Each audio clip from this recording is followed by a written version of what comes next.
proud members of the Podbelly Network. What's your favorite scary movie?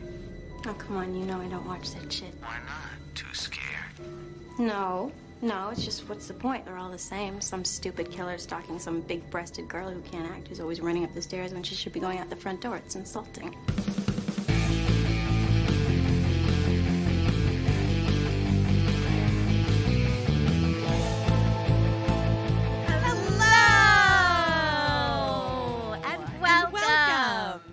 To Kim and Kat Stay Alive.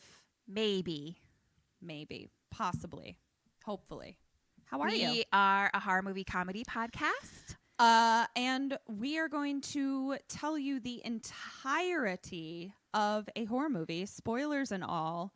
And Kim's going to try to stay alive in it today. I'm Kim Burns. And I am Lauren Ketron Porter Martin the First. I am, what's the name you called me? Kimberly, Erin, Marie, Maleficent Esquire, Jesus Burns. Yes, you got it. Ketron sent me a wonderful video message with my full name, that name. Yep. And just some really inspiration. I watch it sometimes just in the morning just to feel good or whenever I need to feel good. That makes me happy. Send it back to me because I don't remember it. I will. And I sent it to you in a touche once. Touche. Oh, yep. And I said touche. I do remember that now. I do remember that now. Yeah, I was taken with our own potential and greatness in that moment.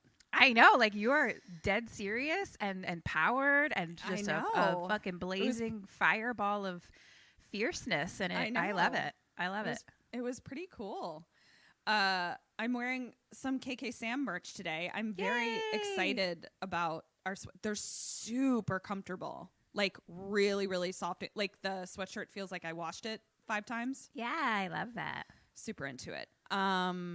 What else? What's happening with your life?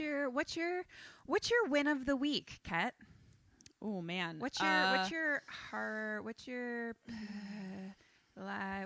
kill of the week? Tell me how you killed it this week. I'll tell you this week was rough.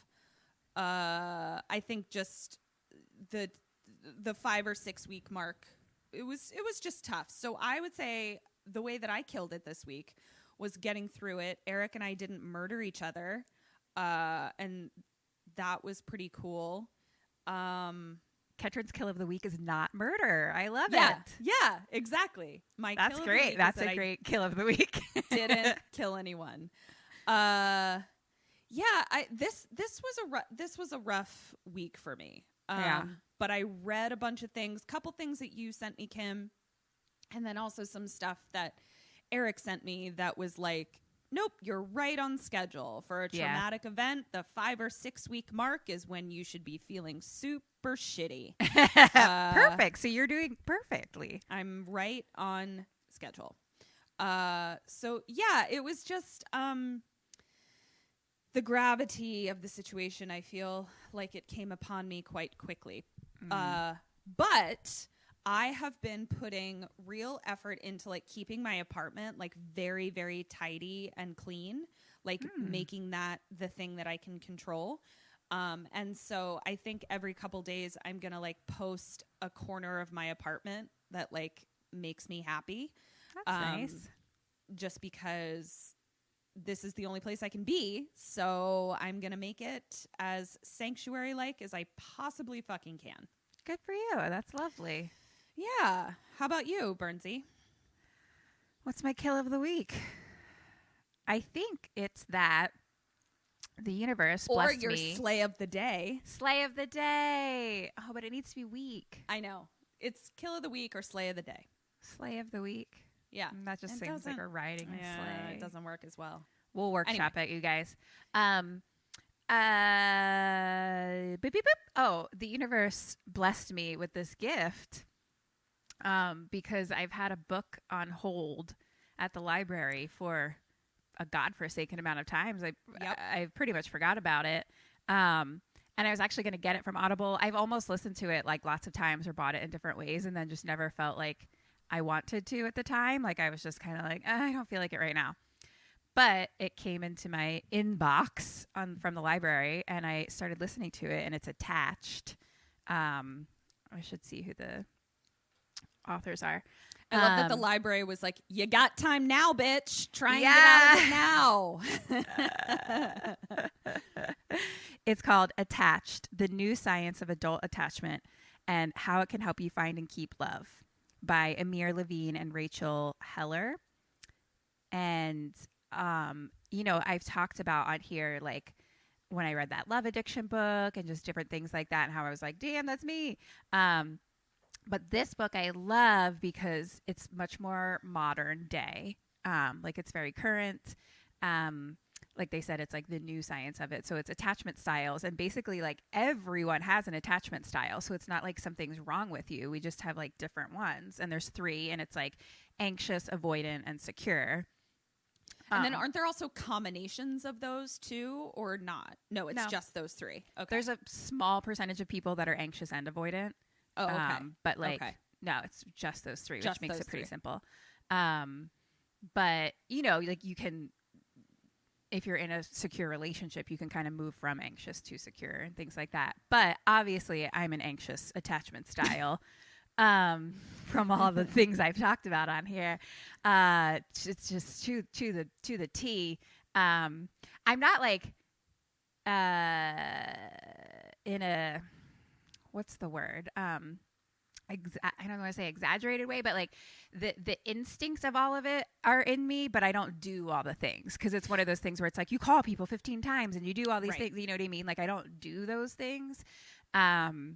But you can see where the impulse would be to like the do impulse them. of all the things and the description of it all. Like I'm just like, God damn it, and it takes you long to get over relationships. Like that, like all of the things are just me. It's hilarious. I'm like, why did I not find this sooner? But you weren't ready to hear it. I think that's true. Like I had a lot to learn and I had a lot to go through. The book, though, does say, like, learning about attachment style can be the most beneficial for the people with the anxious style because we kind of feel the most pain. Right. Like, our attachment style, like, affects our life kind of the most in, like, a not great way, I guess. Yeah. Like, when your attachment style is activated, like, it's very painful and it's, like, a really just the worst. So yeah, learning about it is like the most beneficial for my style, which is exciting. And I've learned so much already. And you can take a quiz online to see what you are. And they do it in the book too. And then you can take a quiz too to see like the people that you're dating, what they are. So it's even towards like people that are like currently just in the dating world to be like, because like as an anxious person, you attract your opposite, which is the avoidant. And that's really unhealthy. Yeah. I do want to interject real quick because you just said something that was part of my not confusion but incorrect assumption. So you just said if you're an anxious person you attract avoidance. Yeah, I was under the assumption, I was like, oh, I'm an anxious person, therefore my attachment style must be anxious. But then actually hearing Kim talk about it and taking the quiz, I am not that. And so I just wanted to specify that one would think, knowing Kim and I, that Kim would be secure and I would be anxious.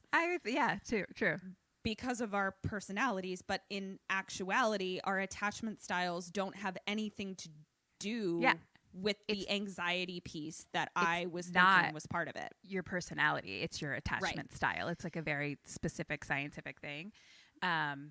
What I found fascinating is I think they said something like basically it's like average is like 25% of people are in the population are avoidant, 25% are anxious, and then like 50% are secure.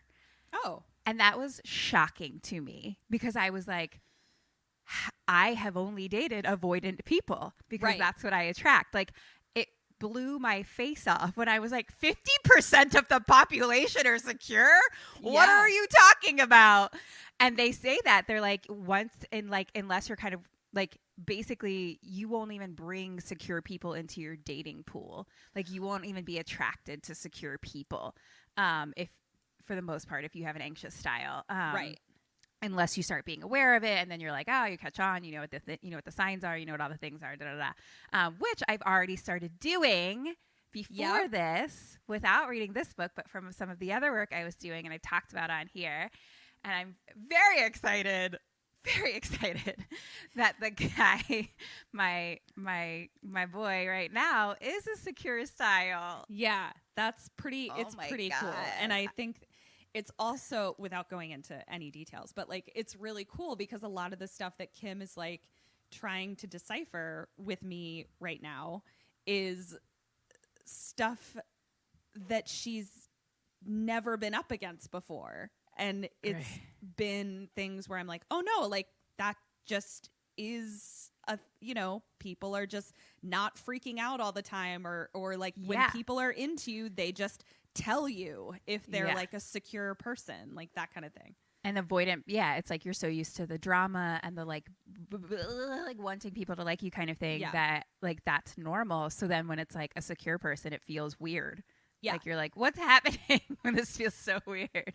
And what I think is cool is like you're using it as like a roadmap for yourself to try to move towards a more secure attachment style, as opposed to trying to make an avoidant person be something they're not, kind of thing. Oh no. Yeah.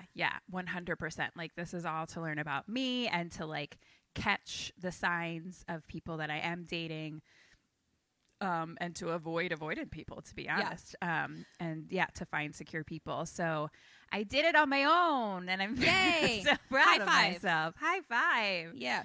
Oh, shit. We have to fucking cheers. Yeah, hold on. I don't want your fucking recorder to shit the bed again, so we have to make sure we cheers. Cheers. Out. Tits up.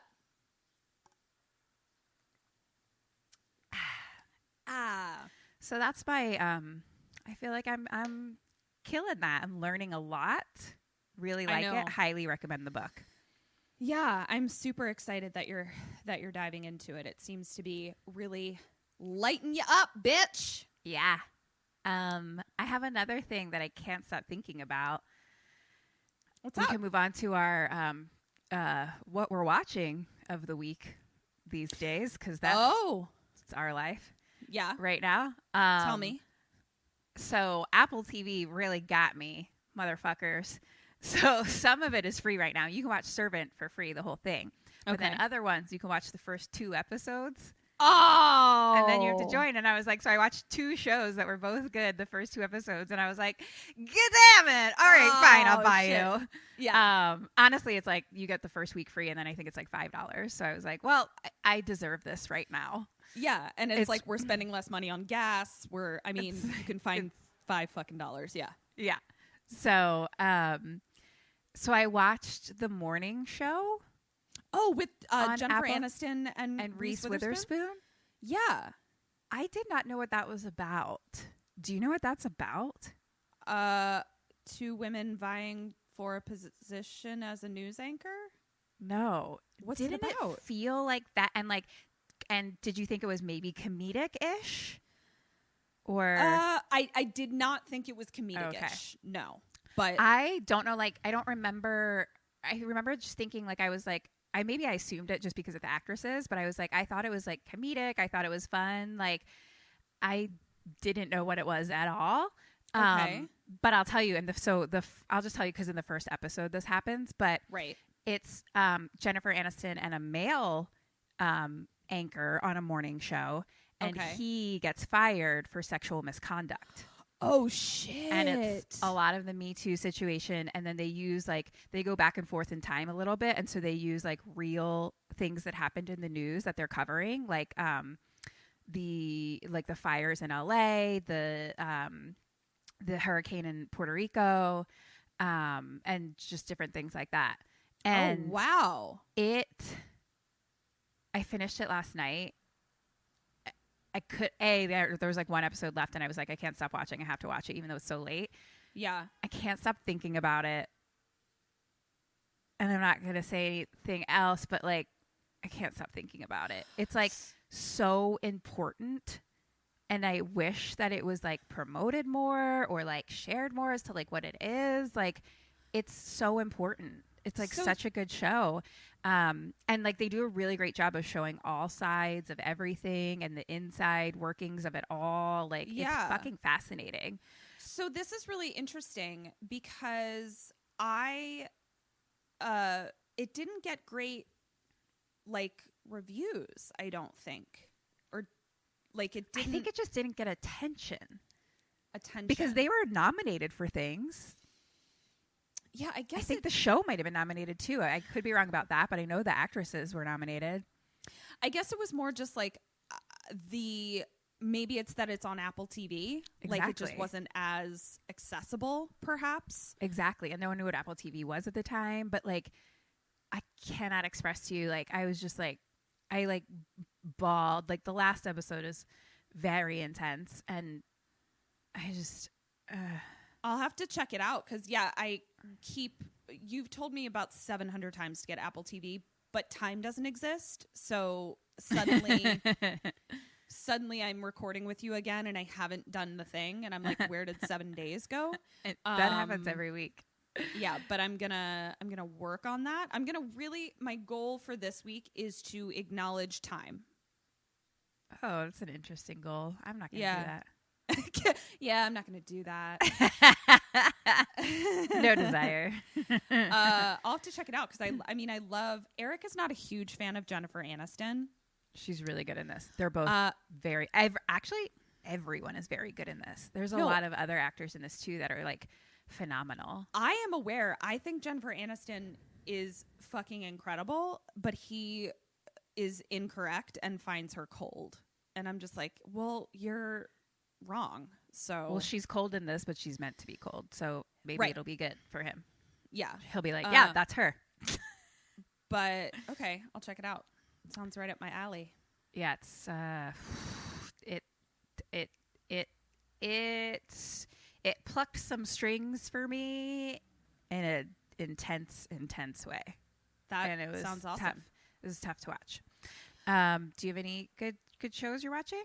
What am I watching right now? Ooh, so what I started binging yesterday is on Hulu, and it's A&E Cults and Extreme Beliefs, which I think you watched that? Yeah, we've talked about it on here. Yeah, so I started watching that, like actually good. Watching it. It's Bananas. Which one? Like, which did we talk about? Like a specific episode when we had talked about it? I had seen all of them at the time, so I think I was just talking about all of them. Okay. In general, I did specifically talk to one because I couldn't remember like the letters of it, but that's all I recall. Right. The Jehovah's Witness one was like a real big bummer to me. Just because my wonderful building manager that I loved at my last building is like a super devout Jehovah's Witness. And I just like didn't really know. I just assumed it was another sect of Christianity, which obviously it is, but like it's very much a fucking cult, and she's got a young daughter, and it just really bummed me out watching this. Like I just kind of thought Jehovah's Witness was like, you know, equally as destructive as any other Christian sect, and then I'm like, oh no, like it's very, very fucked up. Yeah, I think I didn't know that they were I just thought they were like super hardcore about things, but I didn't know it was like we have our own police and government basically and decide on things ourselves. Yeah, I mean, I guess there's like all of the things that you and I just said could also be applied to like Catholicism, so like but it definitely was like very, I mean, like it made me want to like, I left them too, so exactly. Yeah. But yeah, that one is super fucking interesting. I haven't finished it just because like after a while I was like, wow, I need to watch Bob's Burgers immediately. Yeah. But it's really fucking interesting, and I feel like the chick who like hosts it, Vargas is her last name. Yeah. I find her great. Me too. Like, she's she walks the line of like letting people talk and letting it be about the people with also being so incredibly empathetic, but also remaining impartial when needed. Yeah. Like She's she's doing such an awesome fucking job. So yeah, go watch that. It's on Hulu right now, which has it always been on Hulu and I'm just an idiot? Yeah, that's where I watched it. Cool. Just an idiot. Great. The but yeah. Nexium one I thought was, I mean, I knew a lot of that because I listened to the podcast. I but had they listened went to the pretty deep. podcast. Yeah. Yeah. Trying to think what others are It in was there. I don't remember them all. the United Nation of Islam. I'm like in the middle of right now. The Children of God. The that Children one of God. Because I had fucking heard of them. Like, I kept asking Eric, I was like, are they known by another name? Like, what? How is this a thing that is still fucking happening? Like, it's banana boats. And that they're like, oh yeah, just like all former members kill themselves. Just all of them. Just they all kill themselves. It's fucking heartbreaking. Yeah. I would like for them to do, I'm going to write to Ms. Vargas and be like, please do a follow-up to this that is a how-to guide of how to remove people from cults. Oh, great. I'll just I'll shoot her a little text. One of the girls does that now. I don't know if you're at that episode, but one of them who like gets out, that's like what she does now is like help transition people who left a cult to like have a life now. I think like, it was in the normal world. It was the Children of God one. Yeah, Yeah. I think that's really awesome. Do you want to hear about a movie? Yeah. Cool. I watched Porno. That is a Fangoria film. And it is going to be available on VOD on May 8th. So today in the future present is May 6th. Yes. So it'll be available in 2 days. Sweet. We also are going to have a little surprise for everyone where we are going to have a little chitty chat with one of the actresses in the film. So stay tuned for details about that. That's all I'm going to say because I want to introduce you to who she is as I tell you the film. Okay. Great. So are we ready? Yeah. Dead or alive? We have Chaz, short for chastity. Alive. Ricky, short for Richard, probably. Dead. Jeff, also known as Heavy Metal Jeff. Dead. Todd, also known as Todd. Alive. Curly, who his name is Abe, but I at no point called him that. Dead. Mr. Pike, who I referred to as pastor manager throughout my notes. Alive. And old man. Alive. God damn it. Catch her in space. So sorry. Okay, here we go. So I think I already know the title of this episode. Oh. Because, so the title is going to be, I think, The Tale of Be Careful What You Wish For. Okay. And I'm just going to let that bounce around in your little brain. And I think you'll figure out why as we get into this. I can't wait. Okay. So here we are. Let me set the scene. We have some very aggressive sex noises happening. And they sound like fun sex noises. Love and it. then we see boobs right in our face. And I said, here we go again. Here we go again with some boobs. It is some pretty hot, rough sex by two people who seem to be really enjoying themselves. And then we see that the camera zooms out and we're actually looking at a POV of somebody watching them through the window. We pan around and it is two teenage boys who are in fact teenagers cast as teenagers. So Great. Good job, Fangoria. No 47-year-old teenagers here. Great. Love it. pause, side note, when I started looking up pictures of little sister in Slumber Party Massacre, she is not 29. She is no less than 47 years old. I know. She is 4 decades and 7 years old. And then the picture with her, like, and the lollipop, and she's just like, I'm a kid. It was the most ludicrous bananas thing I've ever seen. So, like, everything that we were talking about where it's like, I don't know, maybe they just look old because it's from decades ago. No, that is a 47-year-old woman in any time period that you place her into. Thank you. And I'm not by any means age shaming. I'm just saying, what the fuck, though? Like, why? I don't understand. Like, kid actors exist. Why are we casting 47? Like, I guess it's just making me realize, like, I really need to expand the projects that I submit myself for. I think I should just start submitting myself for 11-year-olds. Gross. And I think the times are different now. Okay. Are you telling me I can't play an 11-year-old? That's rude. You know what, Ketrin? I hate to break it to you, but as your best friend, yeah, you are fucking phenomenal, and you can do whatever you want, bitch. Thank you. I believe in you. Thank you. But don't play an 11-year-old. That's what she was doing too. Like, she's literally listen like, to my voice. Aw, shucks. I'm 11 years old. I really need you to get into some VO, okay? It's a serious situation. What was I going to say? Boop, boop, bop, beep, boop, boop, boop, boop. Oh, I did have 2 thoughts about it. A, there was a lot of, like, gore and blood and guts, but also, like, boobs. Like, they probably, like, you know what I mean? Like, they weren't going to ask actual teenagers to, like, show their boobs in a movie, you know? Yeah, you're right. They had to be at least over 18, but maybe they didn't need to be 37. They didn't need to be 37. Yeah. They didn't need to be 37. Okay, back to this movie. So sorry. So we see that it's 2 actual teenage boys watching the couple do it through the window. And then the redhead says to Curly, so the redhead is Todd, says to Curly, we gotta go. I can't get in trouble again.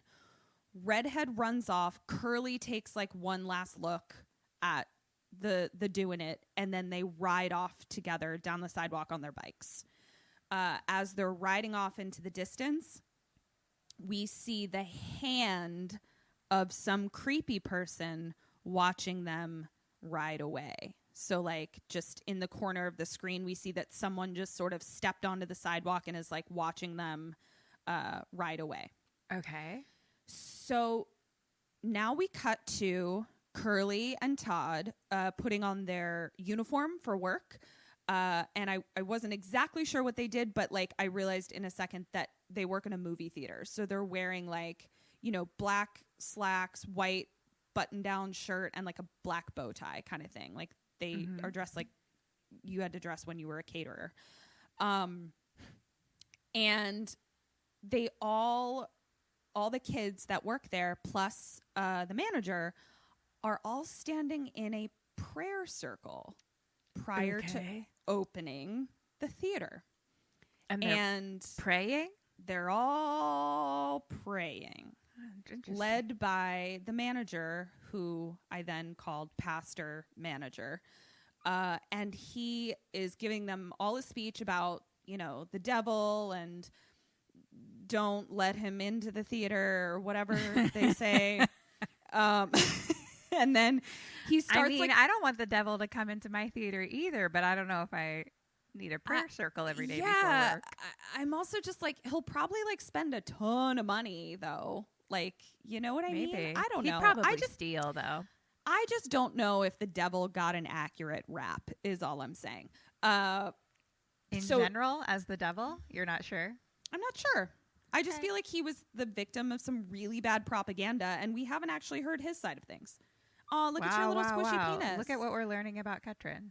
Yeah. I just want to hear both sides of the story.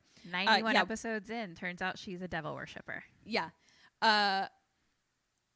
Okay. So, I did just say, look at Kim's jiggly penis. I should probably explain why I said that.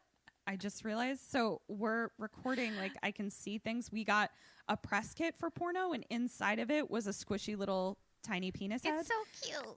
And she keeps wiggling it into frame. So Kim wasn't wiggling her actual anatomical penis into frame. I don't have a penis, you guys. No. Spoiler alert. Yeah. So so they're like going around the circle. But pastor manager, Mr. Pike, is like specifically calling people out. So he's being like, you know, don't let the devil in. And also, dear Lord, look after Todd and help him to stray away from temptation. And Ricky, God, thanks for bringing Ricky back into our flock. And may he stay a sheep forever or something. Mm-hmm. And then he gets to Chastity, Chaz, and he's like, guide her as she takes on the position of assistant manager and remind her that no amount of makeup can conceal her love of Christ.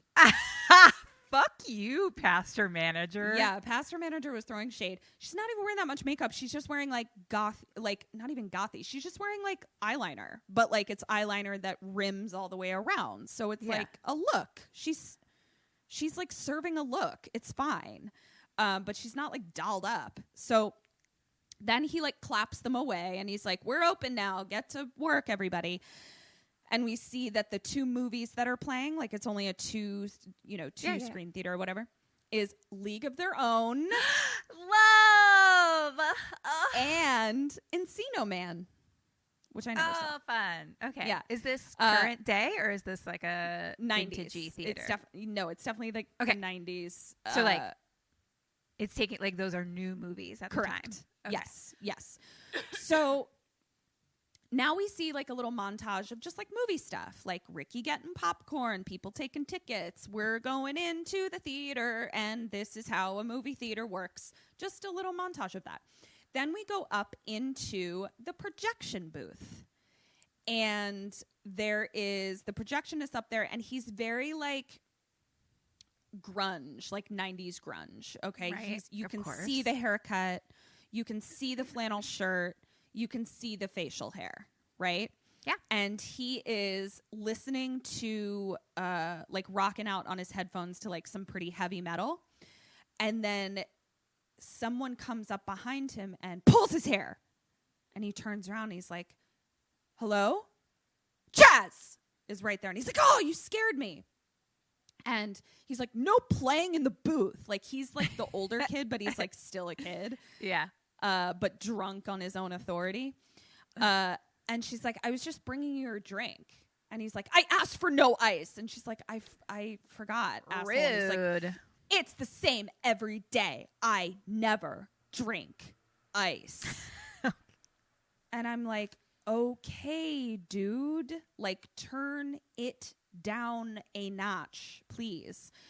So then Chaz like picks up his headphones and she like listens for a second and she's like, ugh, I hate this. She's like, heavy metal sucks. And he's like, it's not heavy metal, it's hardcore.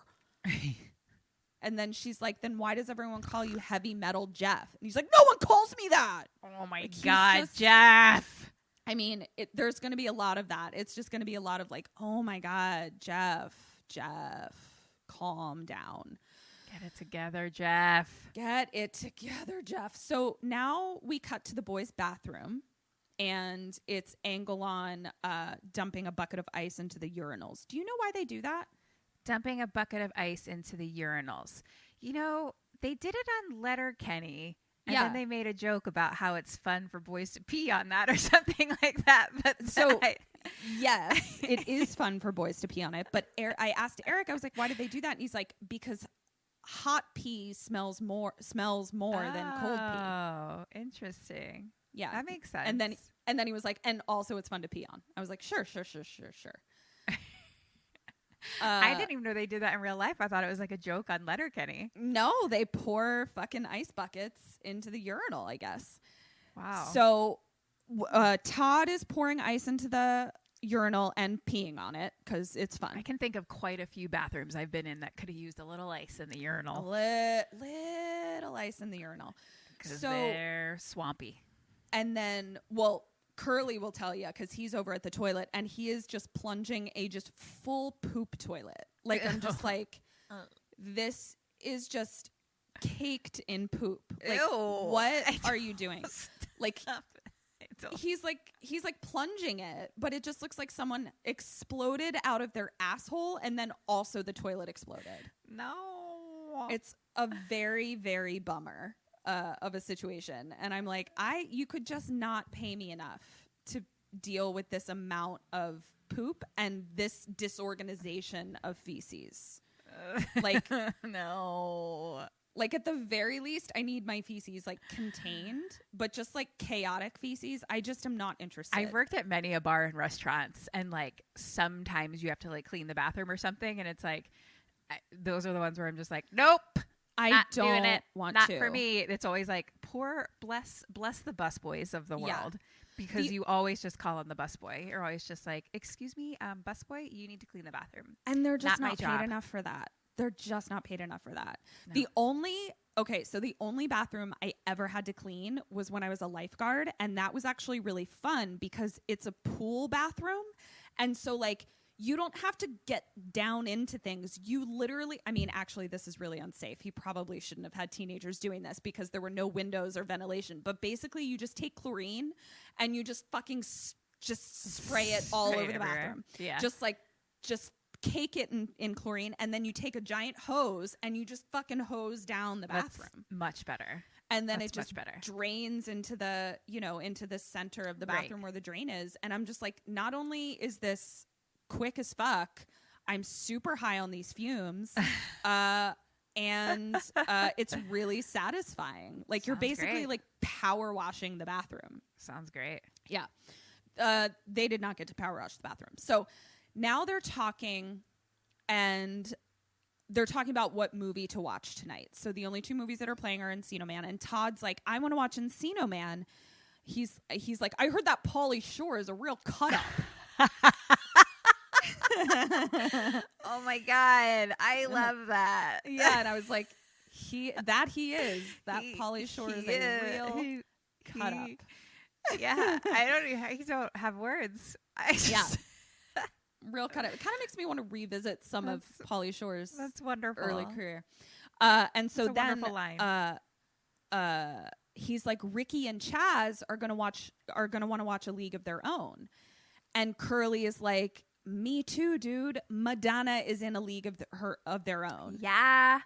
And she's amazing. They're all amazing. I love A League of Their Own. I mean, it's the best movie. Like, never ever choose anything. If your choices are A League of Their Own and any other movie, choose a League of Their Own every time. But he's like, Madonna's in it, and she wrote that book, Sex. I mean, we're bound to see some boobs in it. And then they have like a whole discussion where, like, he's like, no way, it's PG or PG-13. And Todd is like, yeah, but we saw boobs in Jaws. And I'm like, is Jaws PG-13? How the fuck is Jaws PG-13? I need to verify. I need to postmortem all of this because I was like, what are you talking about? If it's PG-13, that's bananas. And then also, I guess, can you see boobs in PG-13 now? I kind of want to just see what the... Anyway. Yeah.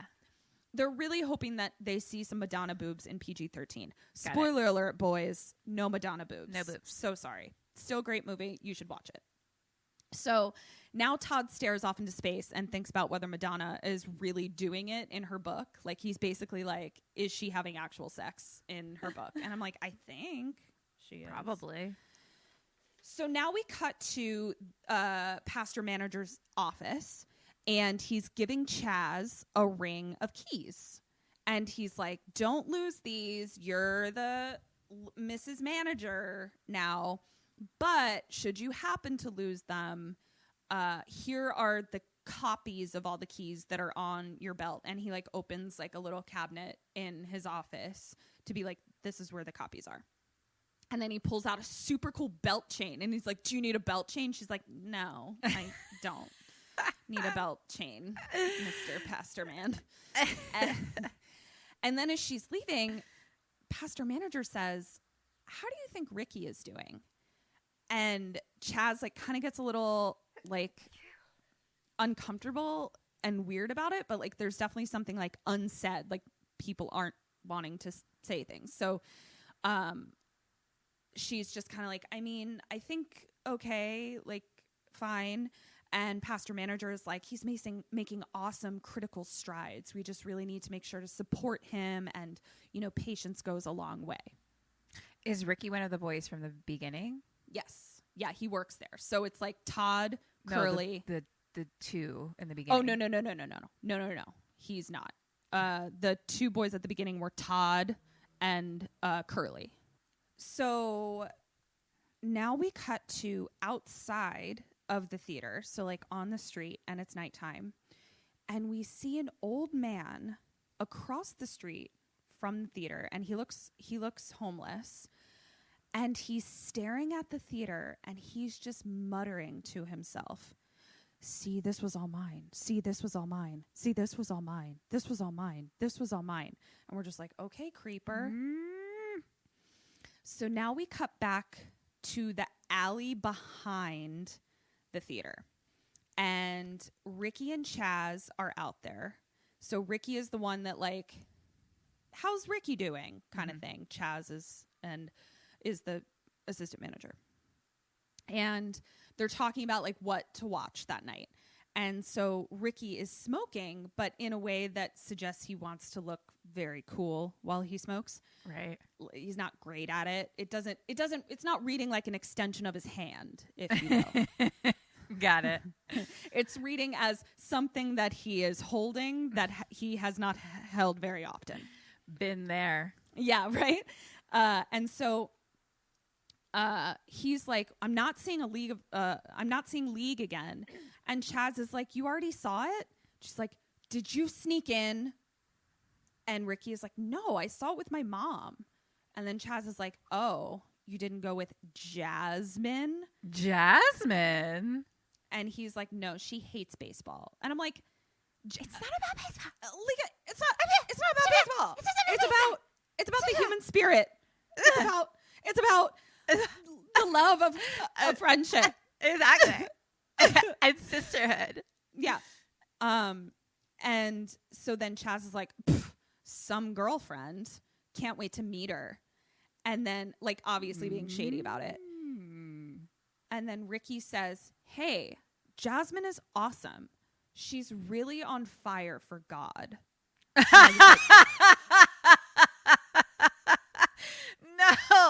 No. And I was like, you just said two things that mean the opposite. Oh no. Like, oh no.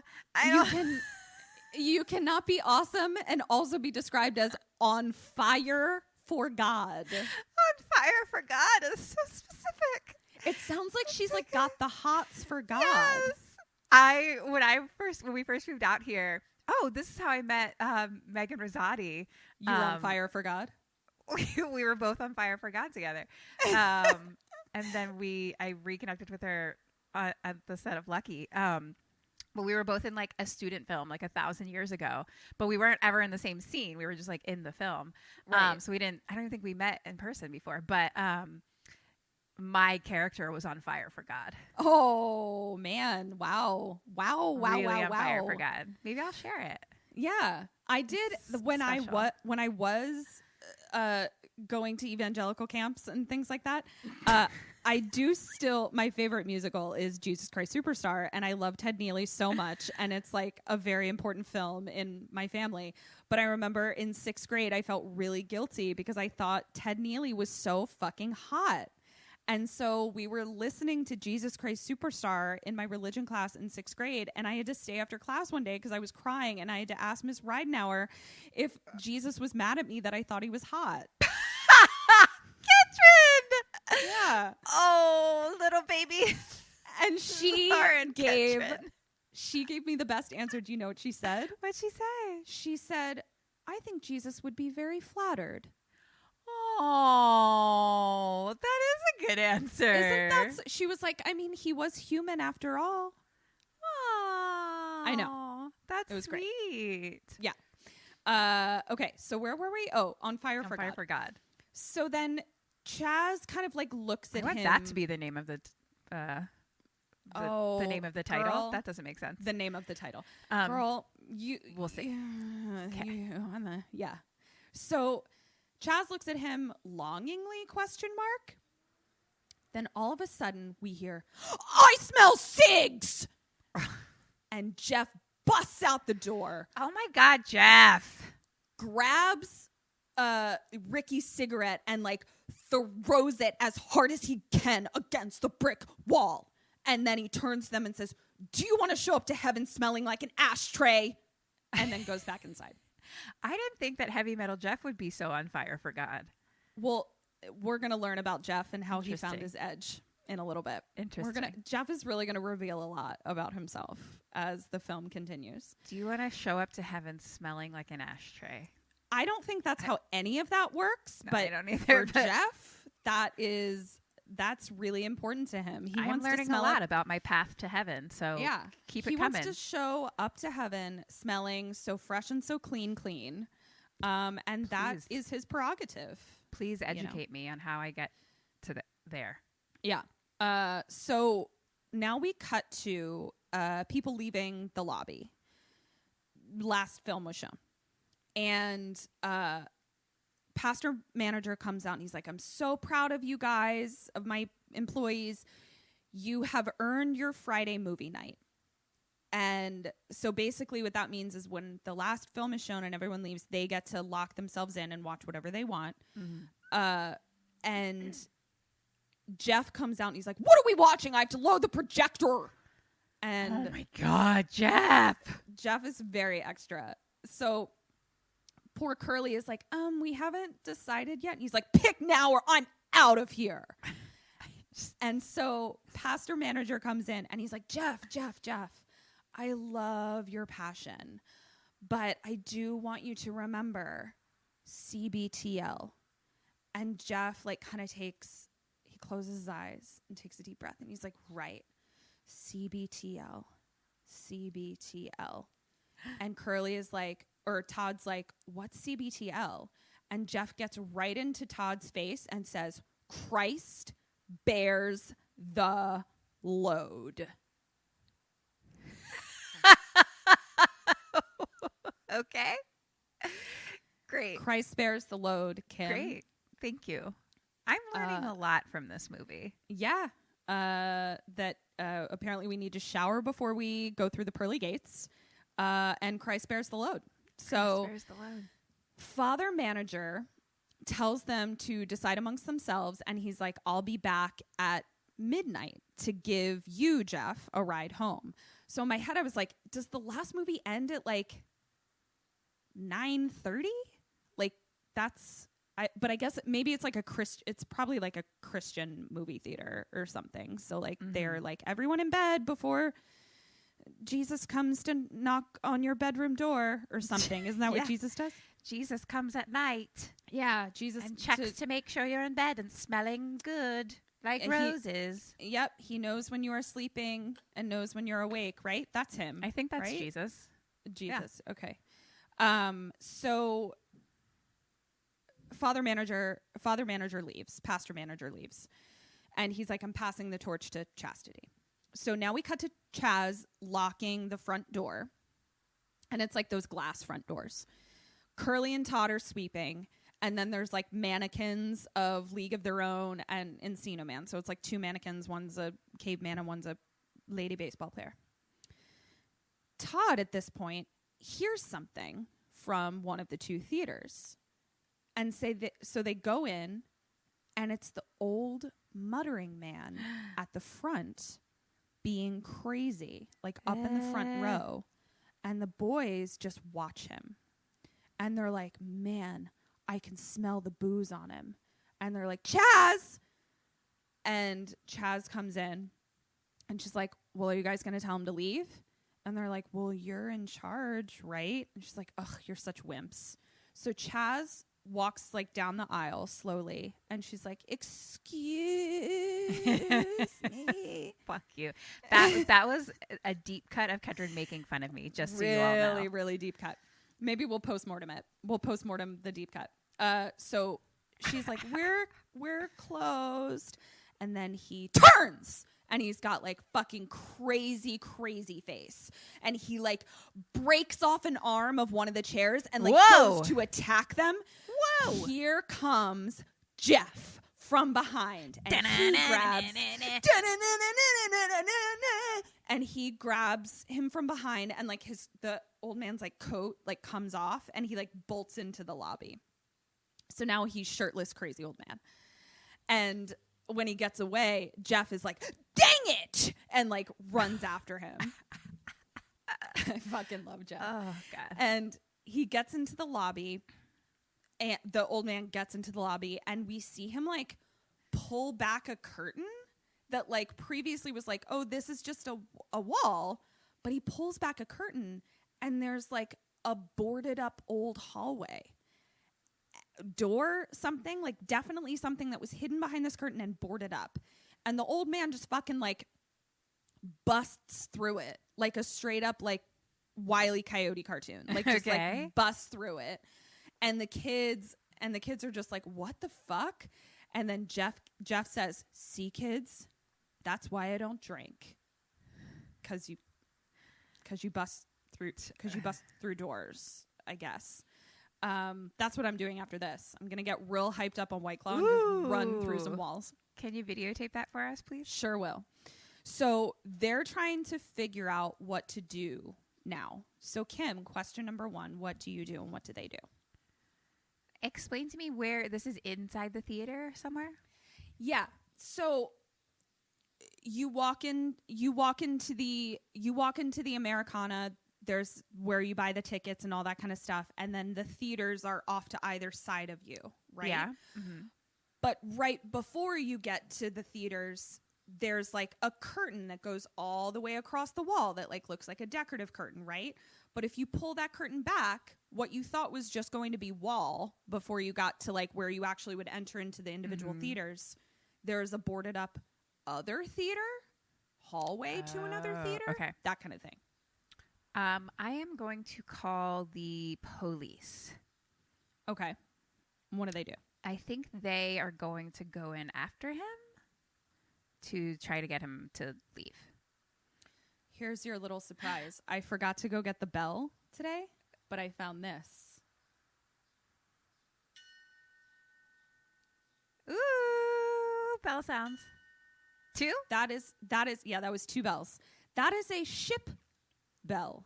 So Ms. Burns, wonderful. You are going to get a different bell sound for every single question you get right. Oh, so how your exciting. First one was this one, in case people couldn't hear it. Hold on.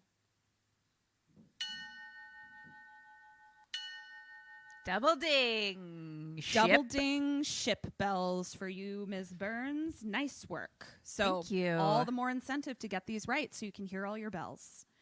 Oh, man. This is so exciting. Oh, wow. Okay. Okay. So Chaz doesn't want to call pastor manager to deal with this because she's like, this is my first night as assistant manager. Like, I want to handle it. Right. Jeff is like, the longer we wait, the more torqued up he'll get. We have one option. We got to take out the trash. Oh, Jeff. Oh, Jeff. Oh, Jeff. And he grabs a flashlight. So they sneak through the hole in the wall and downstairs. So we see that this is like actually going to an underground part. And they all have their little flashlights. And Todd or Curly or somebody is like, did you see how he burst through the wall? Like he was possessed. And Jeff is like, telltale sign. And Ricky's like, of possession? And he's like, no, addiction. First it controls your body and then your soul. Oh. And I was like, I mean, you're not wrong, Jeff. But again, can we dial it back? Are you capable of that? Methinks ye not. This is a side note. Who are we interviewing? Chaz? Oh, yeah. Exciting. Yay. Okay, yeah. Cool. So they pull back some plastic to like another door. It's all very dark. Like it's, they're just kind of like, where the fuck are we kind of thing. So it's all very dark. They pull back some plastic and they see that it is an entire other theater downstairs. An entire other like 50 rows of chairs and a giant screen and like a stage. Okay. Wow. And all of a sudden they hear a noise. Question number 2. What do you do and what do they do when they hear the noise? I still go back and call the police. Okay. This is not for me to handle on my own. Correct. You're no Jeff. I need Jesus's help. Yeah. Hello? Jesus police?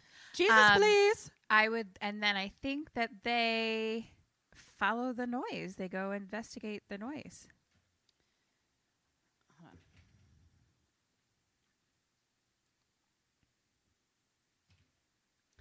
This is 1.5 points. Oh! Yay! 1.5 points. Sleigh bells for you. Yes, please go call the Jesus police. Like, let's move on. Chaz says, let's split up. Oh, no. Oh, no. And then Jeff says, yeah, and if you see him, use bear tactics and lead him back to the stairs. Jeff! Bear tactics. Bear tactics. So get your period. Hopefully it's a polar right bear. to you. He's like, make yourself as big as possible and lead him back to the stairs. Fucking Jeff. I love him. Jeff, I think, is like if my brain was the embodiment of a person, it would be Jeff. Yeah. Like, just like a little too intense. Yeah. Like, just, I am Jeff. Calm down. Calm down, bro. Honestly, calm down. Yeah. So, Curly, Chad, sorry, there is no Chad. Chaz and Todd became Chad. Got it. Curly, Chaz, and Todd find a door marked archive. They go in, and it's a bunch of shelves of archival things, but it's all burned and looks like it had been set on fire. Curly then finds like another room inside of the archive room, and this is where we see a whole shit ton of old film reels. So like the big wheel like canisters that have old film reel in it all filling up this room. And so they go in and they start digging through the reel cans to see if there's any that like aren't ruined or burned up. And Curly sits and he's like kind of sitting on the ground and he kind of looks back and he sees one of them light up with some sort of internal flame inside of itself. I'm sorry, what? Now, if there's one thing I know, it's that doesn't look good. No. Don't open it. He does. He grabs it. So now we cut to Jeff and Ricky. So Jeff and Ricky were in another part of this downstairs abandoned part because remember he said split up and be a bear. So like they're all splitting up to be bears separately. Jeff and Ricky are together. And they're looking at another set of shelves and then they hear something. And Ricky's like, what's that? And then crash! A bunch of shelves fall over on top of them. Curly, Chaz, and Todd hear it, and they come running into this other room that Ricky and Jeff were in and ask if they're okay. And at that point, they see old Looney Tunes run up the stairs giggling. So basically, he knocked over the shit and ran back up the stairs out into the lobby. And Jeff looks at the stairs and says, let's rock. Oh, Jeff! Oh, God. Oh, good old Jeff. And so cut to they run up the stairs to the lobby. Jeff was the first one there. And by the time the rest of them get up there, Jeff is standing by the door and the door is like swinging open, like he got out. And so Chaz asked Jeff, like, did you throw him out? And he's like, nope. Door was swinging when I got here. And one of them says, where do you think he went? And Jeff says, roaming, searching for a fix. He thinks he's doing the drugs, but brother, the drugs are doing him. Jeff, I love you. Jeff is a hoot. Jeff I is thought a I hoot was going to nanny. hate you, Jeff, but I love you with the passion. He's More just so committed to being Jeff. Yeah, good for You know? him. I mean, you gotta honor someone and respect someone for their commitment. Yeah, and he is committed. Jeffdom. Yeah, he is committed to Jeffdom. And you know what? Maybe we're committed to Jeffdom too. Maybe we are. Maybe this is our new religion. Jeffdom. Jeffdom. Yeah. So Chaz is like, okay, show's over. You're dumb. And she goes and like locks the door again. But like the keys are like staying in the lock. Right? Okay. So she's like, okay, so now what are we going to watch? Curly says, how about this one? Curly, no! It's the reel that Curly found. Question number 3. CBTL. What do you do and what do they do? WWJD. What would Jesus do? Christ bears the load, Kim. CBTL. They're going to watch it. I am creeped out. I don't feel good about that. I don't like an internal flame. Eternal flame. What's that song? you like an eternal flame. You don't like an internal flame. An eternal flame. Thank you. I don't think that's quite the tune, but neither one of us are getting the tune, but you know what I'm thinking of. We both know the song. Neither of us are singing it. Perfect. Great. Now that's going to really bother me. How does that song go? Anyway, I don't want to watch it. Is this burning an eternal flame? Got it. I'm so sorry for your earballs for Me that one. too. Okay, they're watching it. I'm not going to. I think that I'm going to put a blanket over this whole situation, I think. You're going to put a blanket. I'm going to put that back, board it back up, pretend it never happened.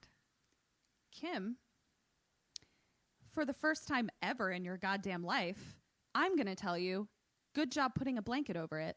Thank you. You just got 2 of these.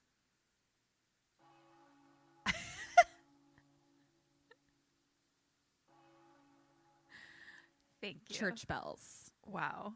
Were you able to hear that? Yeah. Okay, good. How apropos. Yeah. So, okay. So Curly says, how about this one? Jeff is like, I'm not putting this into my projector. He's like, if this was locked up downstairs, it's for a reason. And then Todd like calls Jeff a narc and Jeff calls Todd a perv. And he's like, do you really want to get in trouble again, Todd? And the 4 of them are like, we want to fucking watch this dude outnumbered. It's 4 against 1. So Jeff says, you'll have to kill me first. Oh my God, Jeff! Jeff! I need you to take about 80% off the top there. Yeah, like, please don't kill yourself over your projector, sir. So, Chaz then comes in. She's like, pastor manager says you have to play whatever we say. Rules are rules. And she says, you gave your word, Jeff. You did. You don't want me to tell him you broke your word, do you? Wow. That really gets Jeff. Wow. Because if Jeff is anything, it's a man of his fucking word. I don't doubt it. Yeah. So I mean, that's the only way you get to the gates. it's true. After you shower, of course. Of course. So Jeff reluctantly agrees. It's like that time we tried to go to that pool in Astoria. Wait, we have to pause and tell that story. So, you guys, we went on our sync trip, and we were in Astoria because that's where Chris lived at the time. And it was so fucking hot, you guys. Like, it was... Yeah, I think it was the middle of summer. It was fire and brimstone hot. Like, speaking of hell, we were in it. And we just wanted to go through the pearly gates to the pool of heaven is where we wanted to go. You take it away from here because I blocked part of it out. I have to be honest. I mean, I didn't want to even like enter the water, but I was like, cool, I'll go like sit next to it. You know, some people really wanted to get in. I was like, I don't even want to. I'm just going to lay there, read a magazine, whatever, hang out. We enter the community pool. Like the first door. Entrance. Yeah, like the first one. They don't let you into the pool. You no, ma'am. Must go through an entering prison situation. Yep. Where you must take disrobe. Your clothes off. Completely disrobe. To your bathing suit. Sure. I think we had to lock up all of our belongings. Oh, yeah. Yep. Like you couldn't bring anything in unless it was like in like a clear plastic bag or something. Yeah. And even then it had to be like essential items. And then they showered you down. And I was like, but I didn't even want to get wet today. I didn't want to go to the shampoo. But for whatever reason, because this was truly a test of wills, despite it being 111 degrees outside of the shower facility, it was a cool 60, it felt like. And then the water was just ice buckets pouring on you. And it's as if they really wanted to break our spirit prior to us getting into the pool area. So broken. And like, I'm pretty sure it was a shower area, but it felt like they hosed me down. It felt like they took a fire hose and I stood against a wall naked as they hosed me down. I remember it that way as well. That's the way I felt in my soul. I remember being hosed down as well. So like you're making a joke about it, but like if I had told the story, I would have been like, and then they took a hose and hosed me down. And then I think we finally made it inside, and I think someone was handcuffed to the bleachers. The bleachers. Yep, just some girl handcuffed there. We don't know for how long. She might still be there. And I was like, what's happening? What did we just enter? It was a very... I felt, I don't know. It was a very strange day. Anyway, why are we talking about this? I don't know. That's how we got into heaven. The pearly gates. That's how we got into heaven. We showered it. Okay, yeah. We showered to get through the pearly gates of heaven. Okay, so Jeff reluctantly agrees. We cut to him loading the projector. And the four kids are sitting in the theater with their popcorn. And all of a sudden, what starts playing can only be described as very religionistic. Right. And it's sort of like Dario Argento meets Wiccan grad school film project. Okay, so it's a lot of lights, a lot of effects, and it's very dark. And it's this robed person with a candle at an altar, and a fire is lit. I'm kind of just going to go through like the imagery because it was very imagery based. It wasn't like a linear story. Then we see more cloak dudes, no dicks, by the way. And they ring a like quadruple bell. Like it's like a bell with 4 bells on it. Right. And here comes naked cloaked lady coming out of the fire. And Todd is like, is this an art film? And Curly like cannot take his eyes off the screen and just is like, I don't know, dude. Like they are boners incarnate. Like their pupils are boners. Their boners are hitting them in the face, but their face is also a boner. All are boners. It's all boned out. Wow, they're just made of boners. They're made of boners. So now we see a Thames and chanting and singing and cymbals, and a goat-headed man takes the cloak off of the lady, and we see boobs, and then a very Merkin-esque bush. It's really a concentrated tuft of triangular hair in a really sort of coiffed, Merkin, luscious bush. A lady bush. a lady bush. No and dick. Yeah. Then I wrote Todd and Curly, boner to the face again. I mean, just like if they had a boner before, like now it's just like, Right. So My my eye. So the movie stops. Jeff is up at the booth and he's like, no way. And then, I mean, Jeff can't let this go down. And he has a responsibility. Of course. He has a To responsibility. Jesus. Yeah, to Jesus. And so Todd turns around and he's like, hey, what the frick? And these little babies. And so Jeff comes down and he's like, this is pornography. I'm not breaking my edge for a European titty movie. So I'm like, your edge? Like what? Maybe his straight edge? Straight edge. That's Great. what it is. Straight edge. Credit. Also, I just noticed a typo and I wrote European kitty movie. And I'm like, oh, I'm into that. You would love that. You'd I be so into that. would love a European kitty movie. I mean, you'd be into a European titty movie too, so. It's true. It's true. As long as there was dick involved, please. Yeah, exactly. Can I don't get a want dick? no titties without an accompanying Dicky. dickle. Yeah, dickle. So Chaz is like, don't be such a prude, Jeff. And Ricky's like, no, he's right. This is pornography and this is a sin. And Todd is like, it's art. And then Curly goes, I feel weird. And I'm like, yeah, that's blood. That's blood rushing to your penis. Like that is a lightheadedness because all of the blood in your body has rushed to your penis, sir. So Jeff comes in with some schooling because he's Jeff. And he says, the human brain, when aroused by porn, sends the brain into a give me more mode. And Ricky chimes in. He's like, it'll turn into an obsession. And then they all think about it, think better of it. And Chaz is like, you know what? You're right.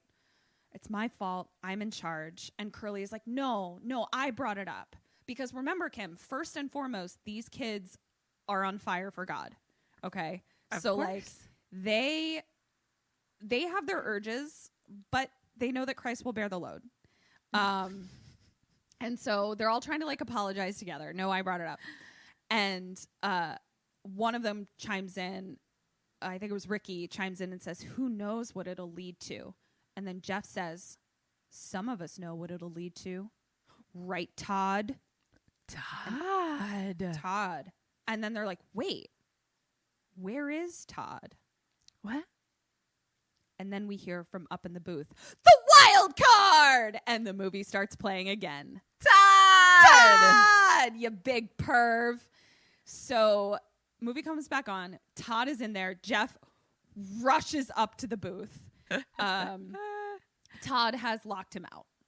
And so the kids just sit right back the fuck down. And I'm like, wow, y'all like made a 180 real quick as soon as that movie started playing again. And so I wrote, they forgot all about Jesus real quick. And so then we just see when boobs are in your face, it's hard to. And these are like think about artsy Jesus. Boobs upon boobs. Like there's this special effect where it's like the boobs opened into more boobs and opened into more boobs and opened into more boobs. Yeah, it was That's a lot. a real boner poke your eye out situation. A lot of boobs. And so then we start seeing like then symbols that are like carved into the air with fire, and then merkin, and then more cymbals, and then panting, and then drums, and then man chest, and then chains over a man butt. And then Ricky is like looking real nervous. And then we see goat head, mustachioed man, bell ding-a-ling-a-ding-dong, and then blood poured all over the boobs, and the lady laughing crazier and crazier, and then it cuts out. And the kids are sitting in the theater just like, like cannot, like that was a stunned face for everyone who can't see our podcast visually. It was a comatose, like it was as if their communal orgasm killed them. Right. That's what they look like. So cut to them in the booth. Okay. So like now they're all in the booth and we see that the projector is jammed and Jeff is livid and he's like, real smooth, Dingleberry. This is why amateurs can't be around serious equipment. Jeff. Oh, Dingleberry. Oh, Dingleberry. So they're all like, we're going to be in so much trouble with pastor manager. And he's going to see this dirty movie like jammed in the projector. We can't get it out. Right. And Todd is like, I can't get in trouble again or my dad will send me away. And Curly like steps in to be like, you are not going to get in trouble again, Todd. Like Curly is like really trying to look out for Todd. So now Jeff is like being all narky and he's just like, well, you did do this, Todd. Like, you know, I'm Jeff and I'm going to tell. So Todd like pushes Jeff and knocks him into the projector, which jostles the film loose and it falls out. And so they're like, oh, hooray. Look, hooray. It fell out. But then Jeff is pissed because we see that they jostled a piece off and that's why it fell out. And so he's like, get this filth out of my booth. And so now they're all back in the theater. And Chaz and Ricky are like, is all porn like that? And I'm like, no, guys, there's way more penetration. And they're all like, I don't know, but we shouldn't have watched it. And so now they're going back into the basement to put it back. Like, they're like, this was wrong. We need to put it back. So Chaz and Ricky go into like the archive room and we see Chaz like put like a wedge in the door so that it like is propped open. Okay. And they're like looking around and it's like a bunch of old junk and then rat! And Ricky is like, oh man. And like they get startled. So he's like, okay, let's just put it back so we can go. So like they're going to go into that second room, which is where like all the reels are. And Chaz is like, hey, before we go, can I ask you something? And she's like, why didn't you write me a letter this summer? And Ricky is like, it was just, it was really intense and I'm sorry. And she's like, I mean, it was no big deal. It's not like I check the mail every day or something. And also, Trisha's cousin came and we just kind of like drove around like pumping jams, goth jams actually. For sure. Totally. Yeah. And it was really amazing. Oh. And Ricky is like, your dad let you do that? And she's like, I don't have to ask for permission for everything. I didn't ask to wear this eyeliner, and I didn't ask if I could listen to The Cure or if I could kiss Alex, because who cares? Not like anyone is wondering what I'm doing. And Ricky's like, oh, so is Alex a good kisser? And Chaz is just like, you're such an idiot, and walks away. Oh. She wanted to kiss Ricky, and she did. wanted Ricky to be jealous, but he wasn't. So, cut to Todd peeing in the bathroom on some ice. And he's by himself. And he hears a woman's laugh. Ooh. Now, at this point, he's like washing his hands. And we notice that like one of his hands is like kind of deformed. Like it kind of looks like it's held like this, basically. Like okay. with like it's usable, but not super usable.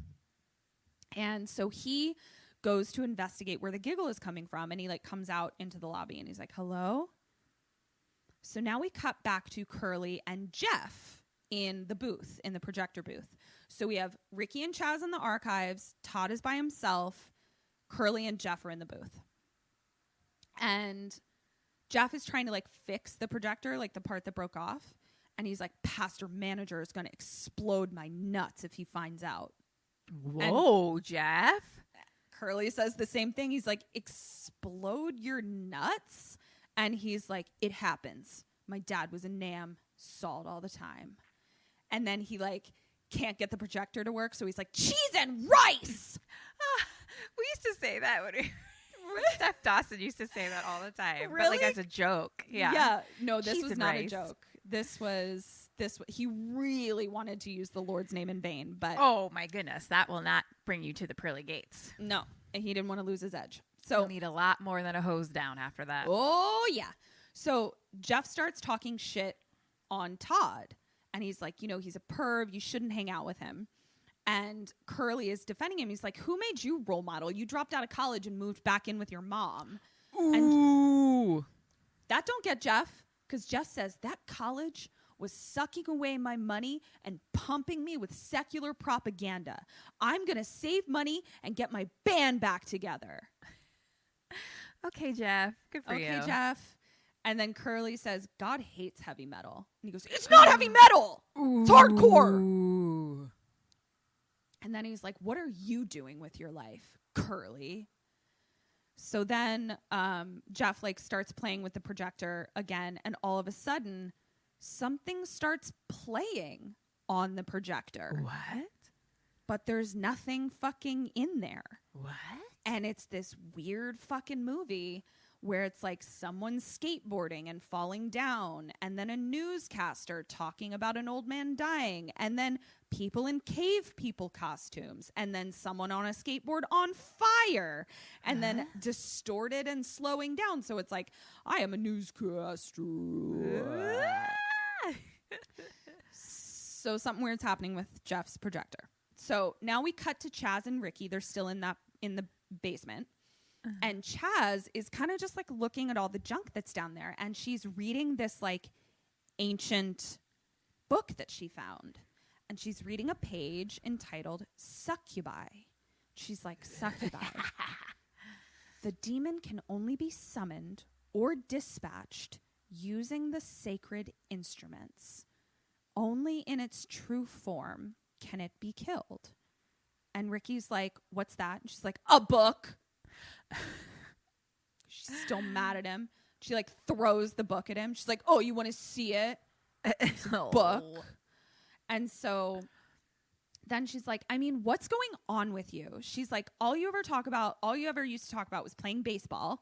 And now you don't even play anymore. And you're being all fucking weird now. And you're with some girl named Jasmine. And she's like, I mean, what do you actually want? If you're not playing baseball anymore, what is your life about? And Ricky turns the book. Ricky's not really listening. And he opens the book to a page. And the page that he opened, he goes, what does that look like to you? And he shows her the drawing in the book. And it looks just like the lady in the film. Oh, no. And she's like, I don't care about that book. Talk to me. And then they hear whispering. And they're like, oh, shit. We got to get out of here. So they go to open the door. The door jamb fell out. They're locked in. So they start The door banging. jam fell out? Yeah, she had put something in the door to keep it open. Oh, okay. And it had fallen out. And so they start banging on the door to be let in. Oh, Okay. no. Question number 4, we cut back to Todd at this point. Remember, Todd is the one who was by himself and he was washing his hands and he heard giggling. Cut back to Todd. He heard giggles. What do you do and what does Todd do? I'm going to go find other people. Okay. Because we've already had a crazy person up in here. Okay. So I don't want to be alone. So step 1, find the others, probably go to the projection room. And then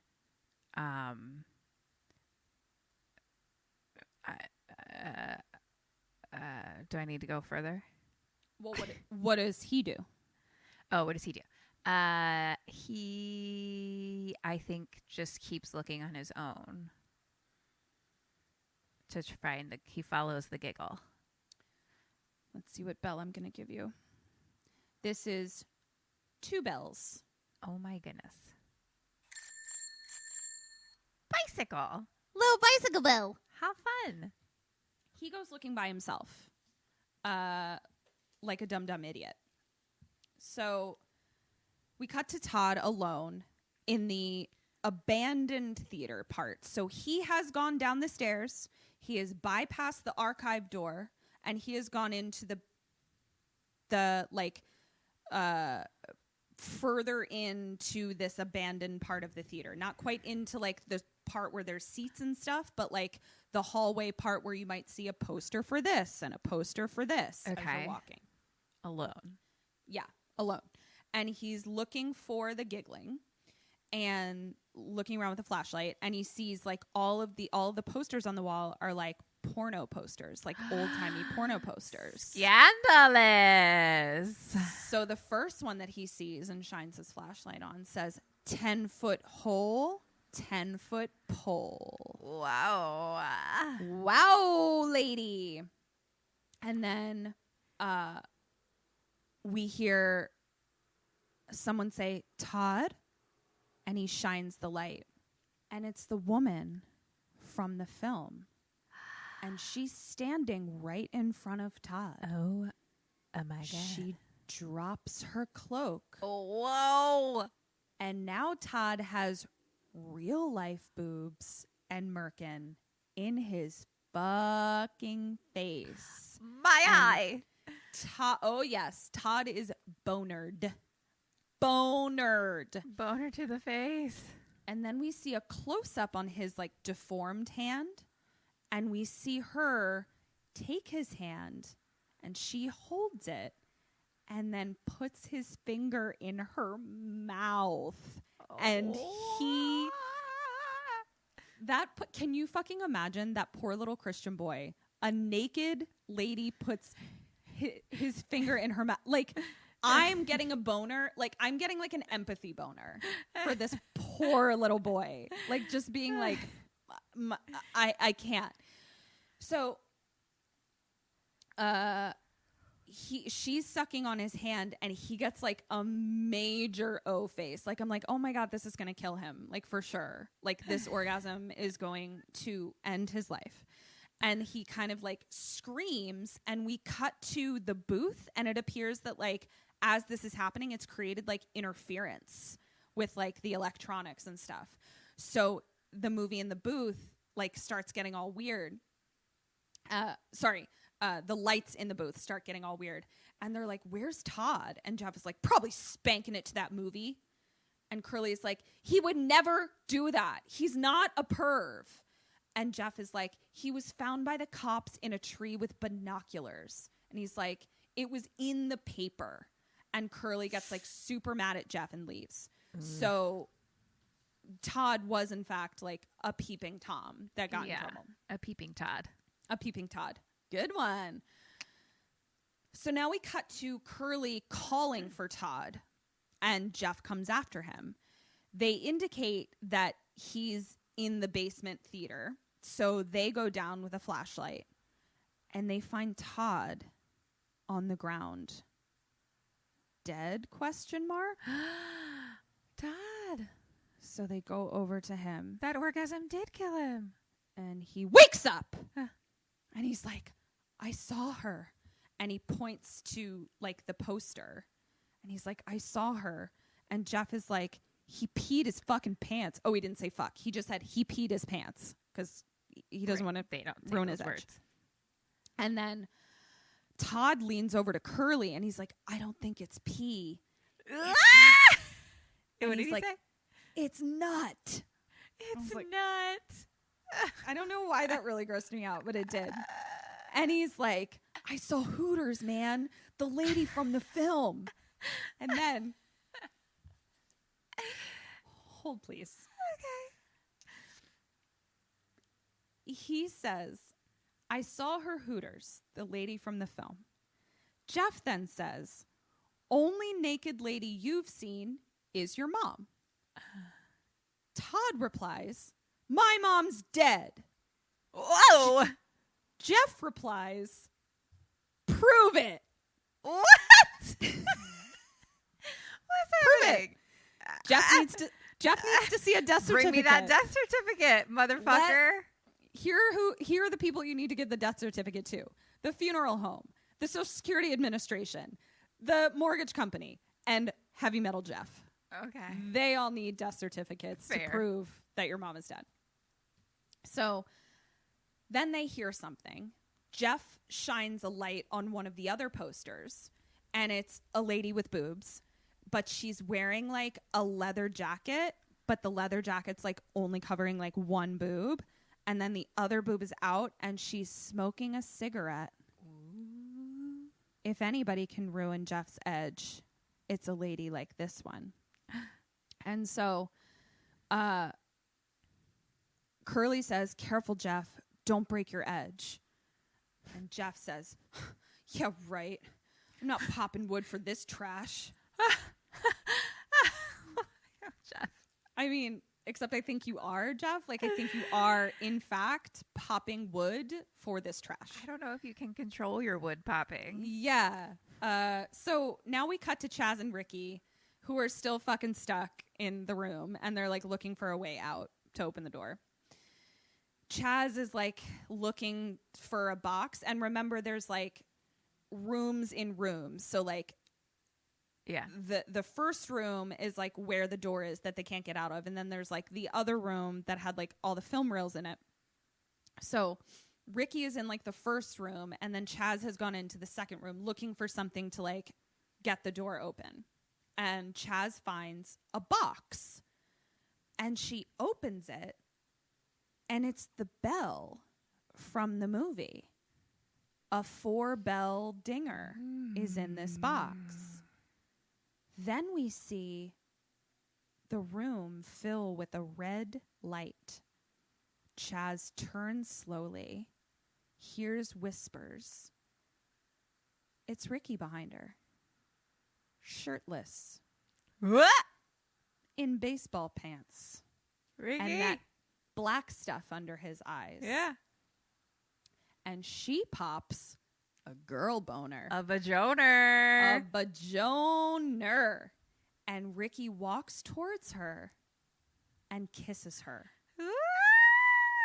Then he takes her hand and moves it to his penis. Oh my Jesus. And she just gets, so she's kissing him. So like her eyes are closed. You can describe what my face is doing. So her eyes are closed. She's kissing him. And then he puts his hand on, he puts her hand on his boner, and she just goes. She just pops her eyes open in surprise. Like to let the boners out of my pupils. And she's like, oh my God. And so wide-eyed drops the bell, pushes him away. As she pushes him away, she sees not Ricky standing there, but the lady from the film. And she like runs out of the room like so fast. So she runs out of the room and bumps into Ricky. And she's like, I touched your Kim, question number 5. What do you do and what does Chaz do? I think. What do I do? What is Chaz do? I think that I'm going to. I know I'll sound crazy, but I think I want to try to explain it to him. Okay. And I think that she doesn't want to like seem crazy, so she's just kind of like, oh, I don't never mind, kind of like blows past it. Okay. This is 1 bell. What bell was that? It's called a gas station bell. Oh, gas station. Got it. Ding, What ding. bell? What does that alert one? Well, gas in station. like the other like old timey gas stations where someone would come out and help you.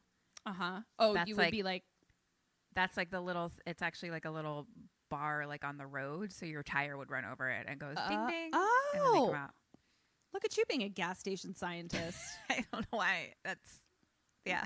All right. That's Guys, just rolling around up in this brain. I don't know why. This has been Old Timey Gas Stations with Kimberly, Aaron, Marie, Maleficent, Jesus, Burns, Esquire. Wow. Yeah. I didn't realize how appropriate my 3rd to 4th middle name was for this movie. Kimberly, Aaron, Marie, Jesus, Maleficent? Jesus. Yeah. Okay. So what she does, she is still like too bonered. Like she's like, it's too much for her. Okay. So she's like, I touched her, and she just kisses him. Whoa. Because she's like, I gotta get that D. Like, I've Go had ahead, a bit girl. of D, and like, I need a little bit more vitamin D. She's on fire for the D. Yeah. So she kisses him.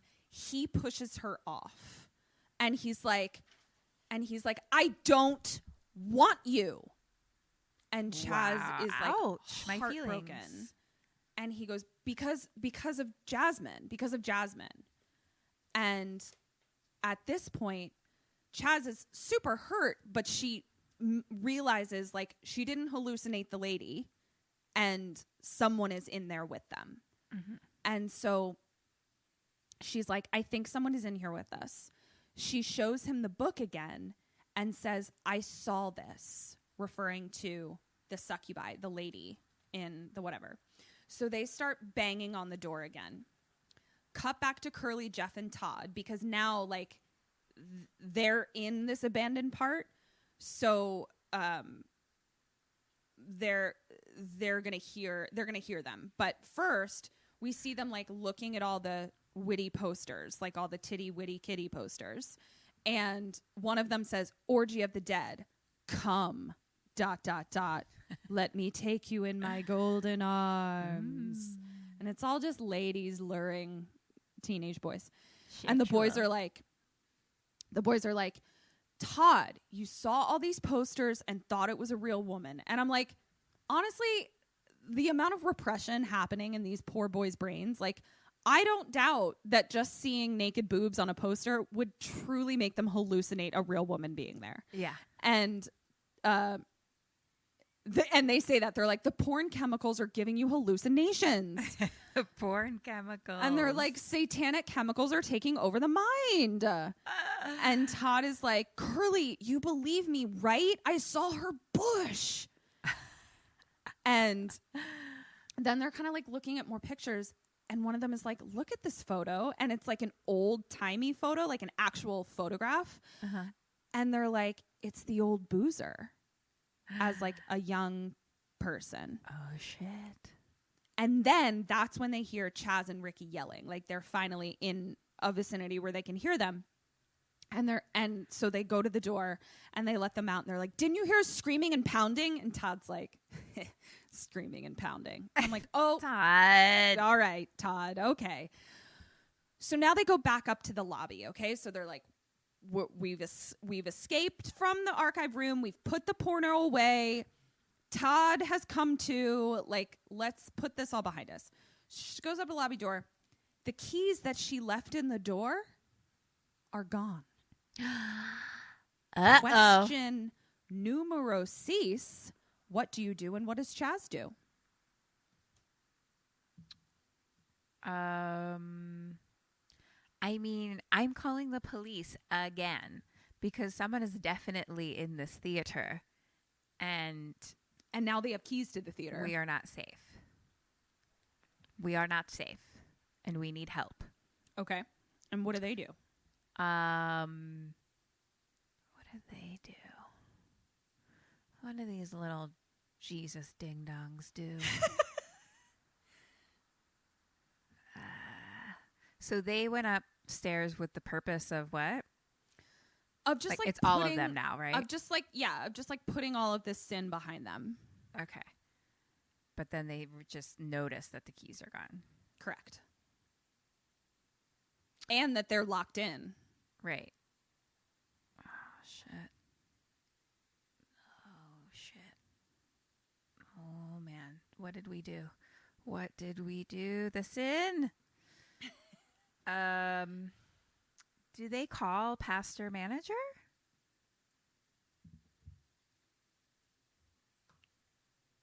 What bell am I going to give you? Hold on.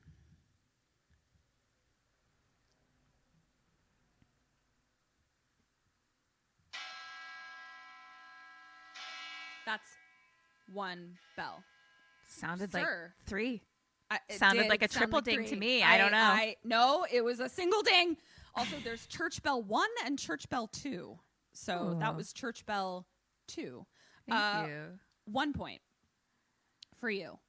What she remembers is oh, right. There's Oh, the copies of spare all the keys. Good damn it. You told me that. So she runs into pastor manager's office, or towards pastor manager's office. Todd is like, it's the woman from the film. Ricky grabs one of those like velvet rope poles to go to like smash the glass door. And Jeff stops him and he's like, that's company property, man. Use your head. Jeff. Oh, Jeff. Oh, Jeff. I mean, always a company man, you know, whether that company be the company of heaven or the company of this movie theater. Oh my God, Jeff is a company man. So Jeff then picks up a bat from the League of Their Own mannequin and says, I think it's the old man. And he's like, he's a boozing perv and capable of anything. Time to ante up. And he kisses the bat and goes to like throw it at Curly, but Curly just like moves out of the way. So now Chaz yells for them and they go to her and they see that like she didn't make it to pastor manager's office because as she runs by, she sees that something is playing on one of the screens. It's the porno. Oh, shit. And Jeff's like super pissed. She's like, no. Like we put that back where we found it. So they go into the theater, Jeff with the bat, and it's a sacrifice happening now. So it's like all these fucking symbols and all of like our lady and cloaked goat head man, and then dong! Yay! Just angle on straight penis. Just finally filling up our screen, full penal shot. And I've been waiting for this for 2 weeks. Jesus heard our cries from last week and he brought us a penis because you know why, Kim? CBTL. Jesus bears the load. Praise Jesus. Jesus. Oh, I like it. So we got a dick, Kim. We got a dong. My gosh. And Jeff sees so the wonderful. dong and he's like, bye. And he leaves with his bat. So now we see creepy sacrifice, blood, screaming, cutting. And then this is too much for the kids. So they all run out of the theater screaming as well. They then run into pastor manager's office now for real. And she goes to open the little cabinet. All of the spare keys are gone. Oh, shit. So they all start barricading the door against the door. You see what I'm saying? Putting furniture and shit up against the door to like barricade themselves from the old man. And at this point, they try to open like a big, giant, tall cabinet to like see if there's like more keys in there or whatever. And it's locked. And they're like, why is this locked? And Chaz is like, because there's a gun in there. And they're like, there's a gun in pastor manager's office? What? Like he pulled out a gun and she's like, no. Like I've never seen it. He just said that I never had to worry because that's what's in there and he's looking out for us. So then at this point, they realize they've barricaded themselves in, but Todd is not with them. Oh, shit. So then they hear a loud bang. Then they hear a loud bang. What do you do? And what do they do? So who's in the room now? Every single person except for Todd. Okay. And they just heard something outside of the door, like a loud, violent bang. Is there a phone in the office? Yes. I'm calling the police again. Why won't they show up? I've been calling them for so long. Where are they? I don't know. I'm calling the police. And I'm staying barricaded. Sorry, Todd. Sorry, Todd. I think they gotta help Todd. Okay, so So how they're do they do gonna that? unbarricade. Ooh.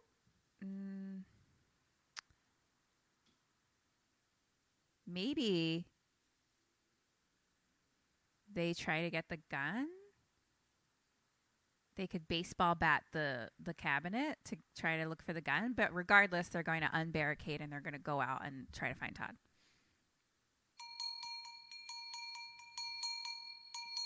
So many bells. That was La, cowbell. la, la, la, la, la. That was cowbell number 1. I just gave you 2 points for that because they never make it to unbarricading themselves, but they do bust open the cabinet with the bat. So they bang it open, and as Jeff is banging it open, he says, it's hobo fever. Let's smoke this junkie.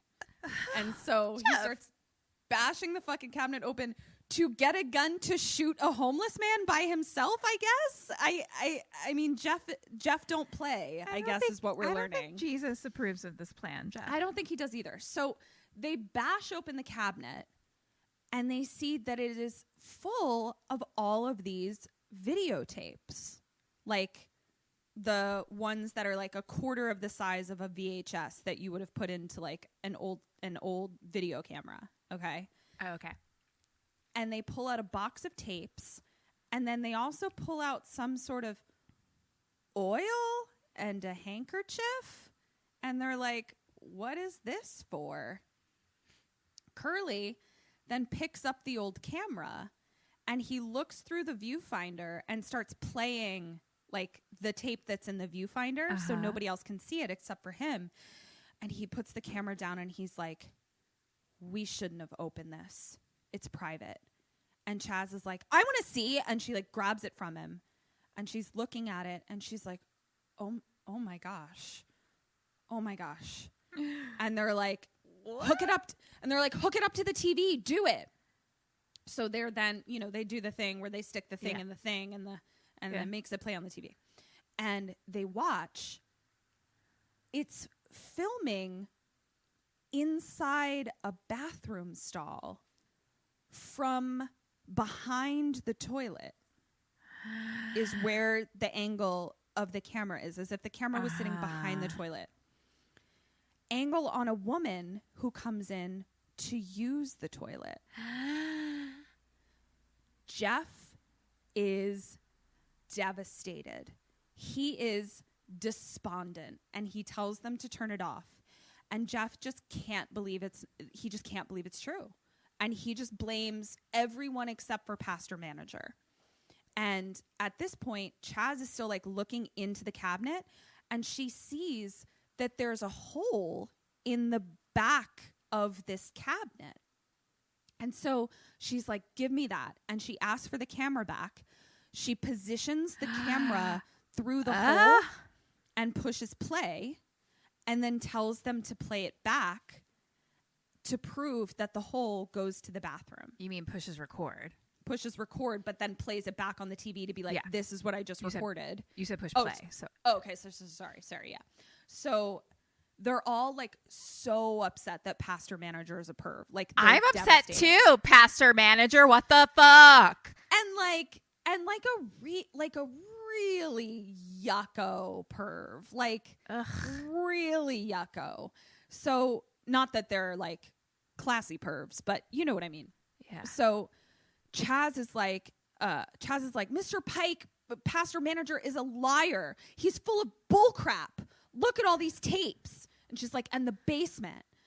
And Jeff is like, he's not a liar. Or no, I'm sorry. Ricky says, he's not a liar. And Chaz goes, oh yeah? How was camp? And everyone's like, what? And the boys are like, camp? Were you at camp this summer? Aren't you a little old for camp? And Ricky's like, I can't talk about it. And then he's like, Chaz, how did you know about that? And she's like, Mr. Pike told me. He said it would free you of the burden of homosexuality and you could lead a normal life. What? And the guys are like, you're gay, but you're an athlete. Oh my God. Yeah. And Ricky is like, she's lying. And Chaz is like, I'm lying? Who do you think told him you were having lustful thoughts? And he's like, you did this?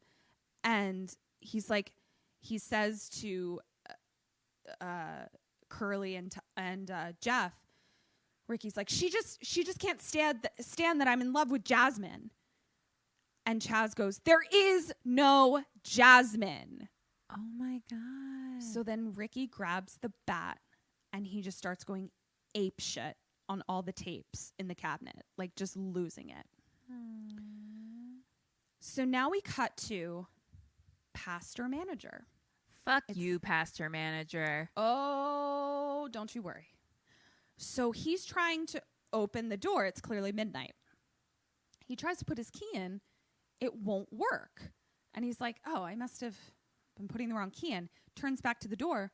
The door opens on its own. So he walks in and we hear him calling for them, being like, where is everybody? No one's around. The mannequins are all akimbo and he's calling for them and he hears giggling. So now we cut to Jeff telling Ricky, and he's like, you can still beat this. I was an addict too. My vice?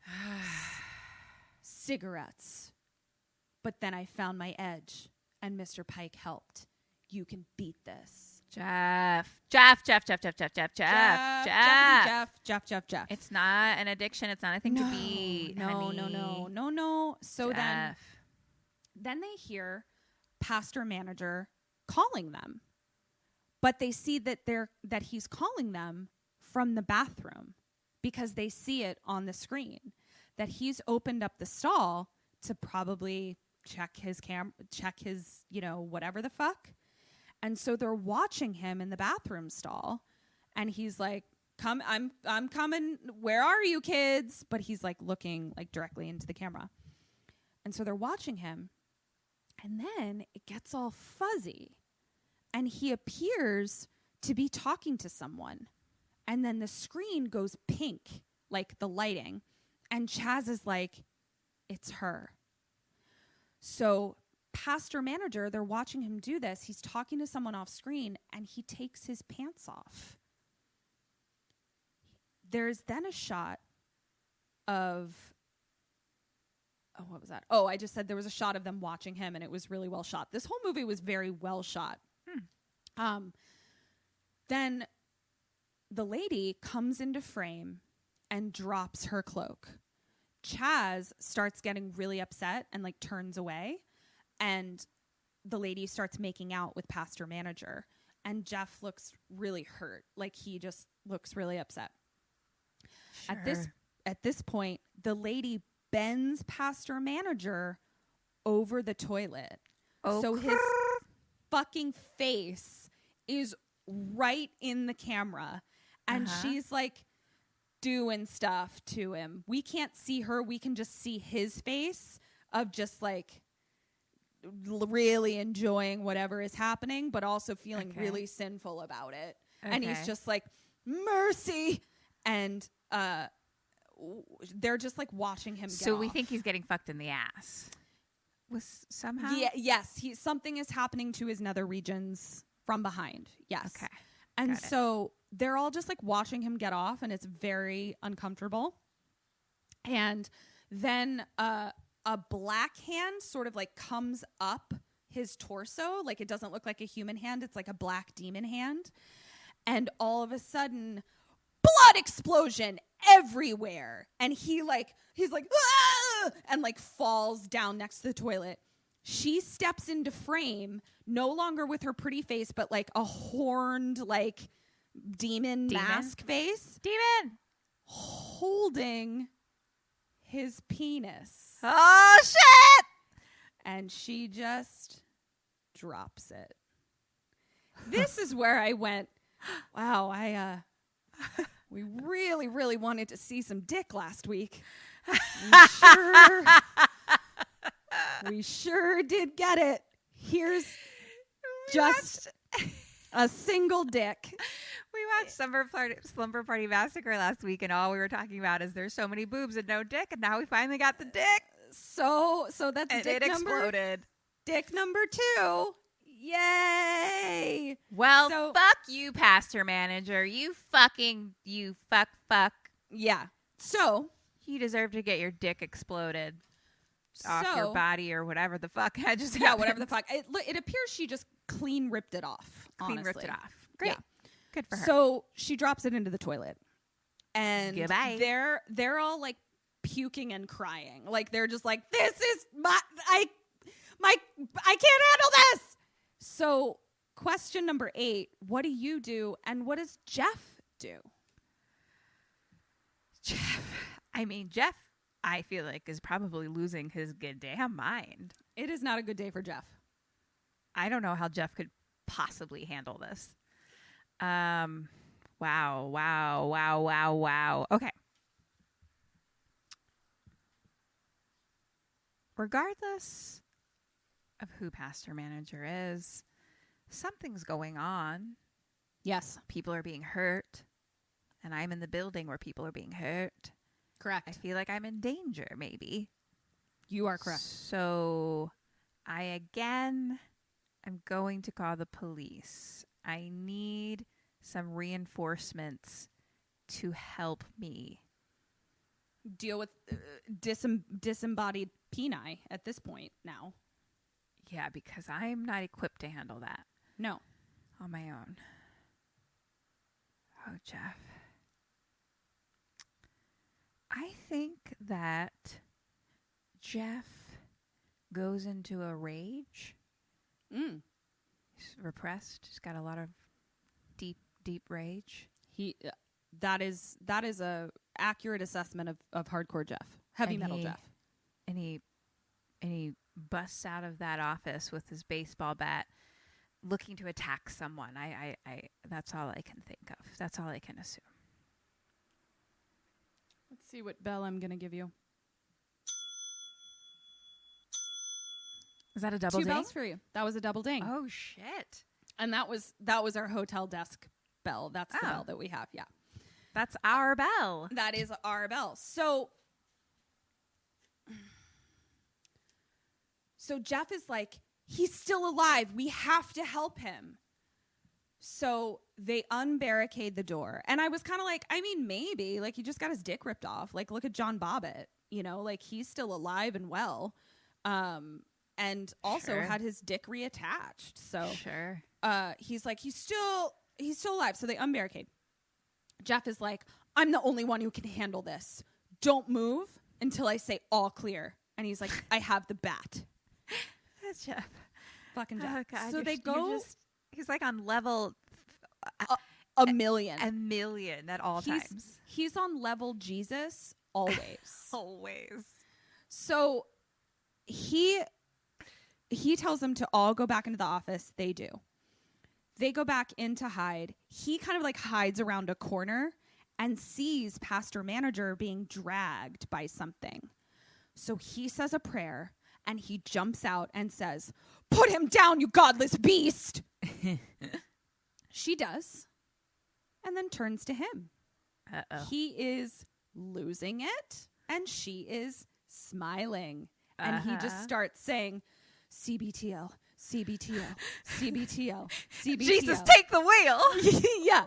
And so then she takes her cloak off. Uh-oh. She now turns into the woman smoking in the poster because Jeff wants cigarettes and boobs. Right. And he just says, "Wicked demon." And she like exposes her one breast. And he then is like, "Oh no." And he like looks down at his pants and we see a little flicker of bone happening in his pants. And then it's just like shot on her mouth, kind of smiling, and then her staring at his pants. And he's just like, "Christ bears the load." And then all of a sudden he screams and like twerks like he was kicked in the nuts by like invisible demon kick. And he like tries to stand. So in the frame, we see him trying to stand, but in the foreground is her hand, kind of like the hand that we saw in the very beginning of The Old Man, where it's just her hand in the top left-hand corner of the screen. And it's like an open hand like this. And then, and all of a sudden he's like, oh, and falls to the ground. So magic. Yeah. So they come out now because they hear him scream. And his pants are all bloody. Oof. And he's like, she exploded my nuts. And Ricky. Didn't he say there was going to be a nut explosion? Yep. What was that for? Pastor manager is going to explode my nuts if he finds this fucking thing in the fucking thing. And so Ricky is trying to get him to like not pass out or lose too much blood. So question 9, what do you do and what does Ricky do? How do I keep you from losing too much blood in your nuts? Exploded nuts. Okay. I think he's going to... This sounds crazy, but for some reason I'm just going to go with it. Hand in hand, we're going to get the caveman costume and put it on him to stop the bleeding. Somehow. Wow. Okay. Here's what I have to tell you. You get like aggressively 0 points. like it could not be more 0. But that was such a dumb answer that I really just want to give you a bell anyway. So here you go. Thank you. Is that a trolley bell? No, that was a boxing bell because you just got knocked out. So that is not what either of you should do. Neither of you should dress up like cavemen to stop bleeding. Guys, Kim is not a doctor of the body. She's a doctor of many things, but not of the body. So here's what I'll tell you. This is where I said, wow, be careful what you wish for. Because here's what I had to watch twice. Let me just move this out of the way. He says, I did first aid for the... Ricky. Okay. He says, I did first aid for the baseball team. And Jeff then says, you sure it's a good idea to look at my nuts because you're gay? And Ricky says, do you think I'm going to get turned on by your exploded testicles? Is that how you think being gay works? And Jeff says, honestly, man, I have no idea. So then, Ricky gently pulls Jeff's pants down. Okay. We then see a bloody dong. Okay. Oh. Which Ricky then needs to lift up to expose an exploded nutsack. Okay. He then has to pick up the testes, the gonad, if you will, and place it so gently back into the nutsack. Oh. He then folds over the scrotal tissue so that he can just wrap it nicely back up into its little package. He then, and I wrote, they are barfing and so am I. And so Curly is like, we have to find Todd before that thing does. So Ricky is now on the ground performing first aid on an exploded penis. And everybody else is like, we need to end this night now.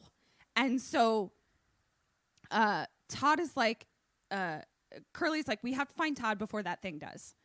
And Jeff is like, he's lost, man. You saw what happened to Pastor Manager. It's a pervert's fate. And Curly says, he's not a pervert. It was all me. It was my idea. But he got caught because of his hand. And he, I was the one who told him to get up in that tree and spy on those people. At this point, we see Ricky rip a shoelace out of Jeff's shoe and tie his nutsack together with a shoelace. Now, I don't have a nutsack, but I was feeling so many empathy nutsack pains that I am still fully traumatized. And I really need Christ to bear this load because I cannot unsee what I saw. So we got a full-on, I saw the innards of a penis and nutsack in this movie. Wow. So that is why our episode will be titled The Tale of Be Careful What You Fucking Ask For. So it was for us to be careful what we ask for, not for the people in the movie. No, it was for us to be careful. I didn't realize that that's what you meant. Yup, it was for us to be careful how much dong-along we ask for.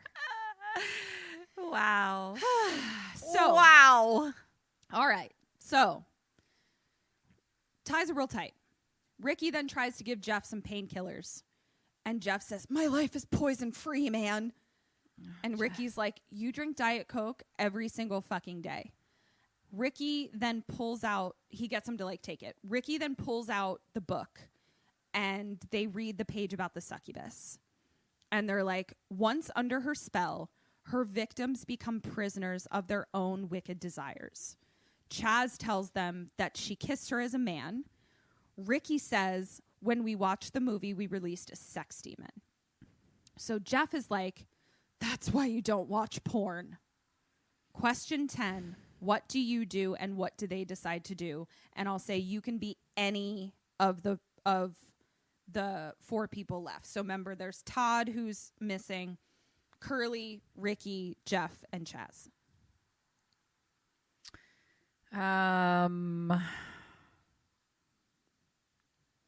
I mean, does the book say how to stop her? I would try to find that. Okay. I'm gonna follow what the book says to kill her, stop her somehow. And I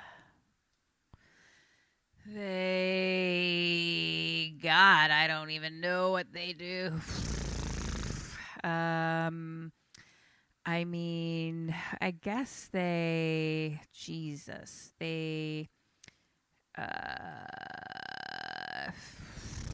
pray. They do some Jesus work. Some Jesus work. Okay.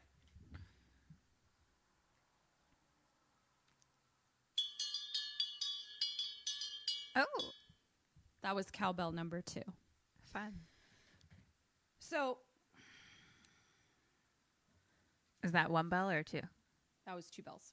So, Chaz says we need to destroy the tape. Curly says he has to go find Todd, which is why I would have accepted either.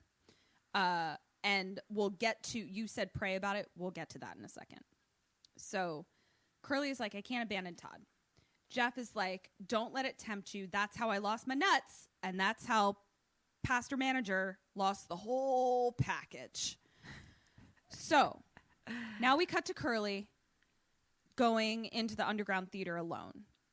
And we hear something behind him. And it's roaring. Nothing there. But then we see a tiny little pinprick of light coming out of what looks like a peephole. Cut to Pastor Manager's office. So Curly's down in the abandoned part. Now we cut to Pastor Manager's office, and they're putting all of the tapes, all like all of the stuff that was in the archival area, into a big giant 80s metal trash can. Chaz does it by lighting a cigarette and throwing it in. So like she lights a cigarette, throws a cigarette in. All the tapes go up in smoke. These are the tapes from his office or the tapes from downstairs? Downstairs. Okay. Like they're like, we're just going to burn everything that's in that archive area. So it's burning, it's consumed in flame, but there's no smoke, and it goes out.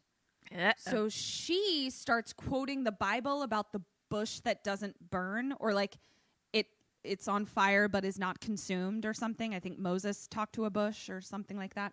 Sure. So she's talking about that bush. And Ricky then says, we have to pray about it. So Jeff is like, count me out. And Jeff grabs a cigarette. What? He's like, give me a light. Jeff. I believe in nothing now. Jeff lost his edge. Wow. His edge was in his nutsack, and it exploded. So Jeff.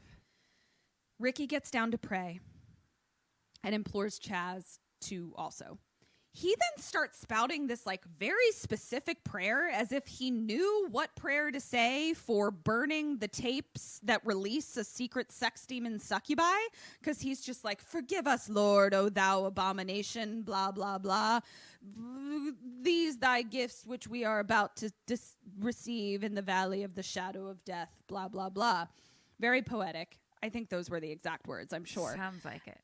And he's like, and Chaz then tells Ricky that she's sorry, she's like, I am sorry. And Ricky is like, pastor manager told my parents, and talking about him being gay. Yep. And she's like, I was just trying to help you. And he says, then pray for me to be fixed. Don't go fucking tell people. Ricky. And I'm like, also, you don't need to be fixed, bro. You're perfect and beautiful. Like, literally just suck all the dick you want, man. Like, it's not a big deal. It's going to be great. She's like, I didn't know you were going to give up baseball. And Jeff is there smoking a cigarette, and he's like, God is dead. We only have each other. Jeff, you're just so much. You're just 100% Jeff all the time. And he's like, we have to find Todd. So now we cut back to Curly at that peephole. Kim, what do you do and what does Curly do at that peephole? Curly looks in the peephole. Also, why are we talking about peepholes 2 movies in a row? What was the peephole from Slumber Party? The terrible peephole installer? The door peephole. I keep thinking of this as like a dirty peephole. Yeah. You can. Not a regular door It's peephole. just it's like a pinprick of light coming through. Like, right. The only way to describe it is like you can only peep through it. So, yeah. Right. He definitely checks that out. I don't know if this is the correct answer or not. It might be a bad idea, but I feel like I need to find out. And I'm gonna hand in hand with him. That sounded like a Saved by the Bell. It was a Saved by the School bell. That's one bell. Don't look through that peephole. Nothing good will come of looking through that peephole. Okay? I don't know. I thought maybe I'd get more information about the demon. I don't know. Yeah, well, all right. So here we go. He looks through the peephole. We hear this weird, distorted moaning, and we see a sheet and something under the sheet, but it's just like a mound of movement under a sheet. Then we hear the moaning become more human. So it goes from like,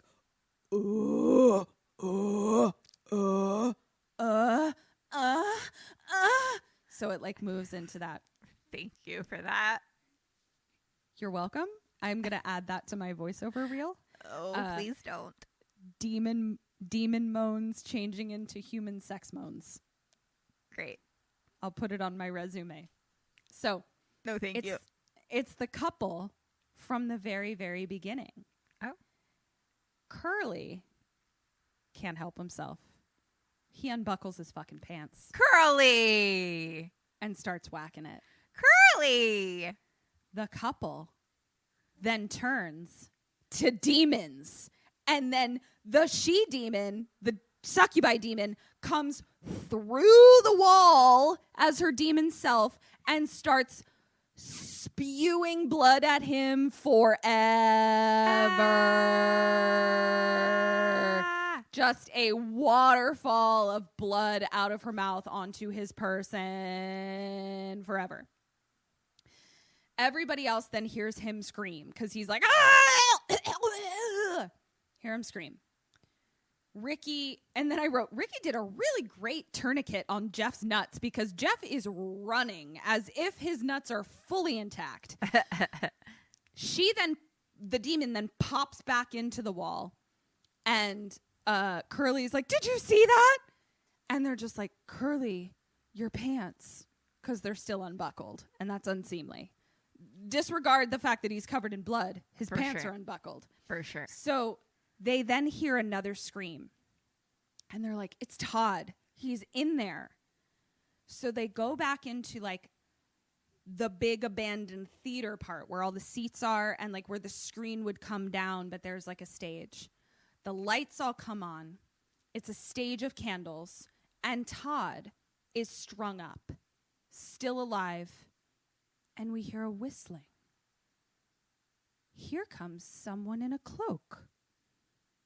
Old man wearing a diaper, and the diaper is all bloody. And Jeff says, I see you've been touched by the demon. Same as me. And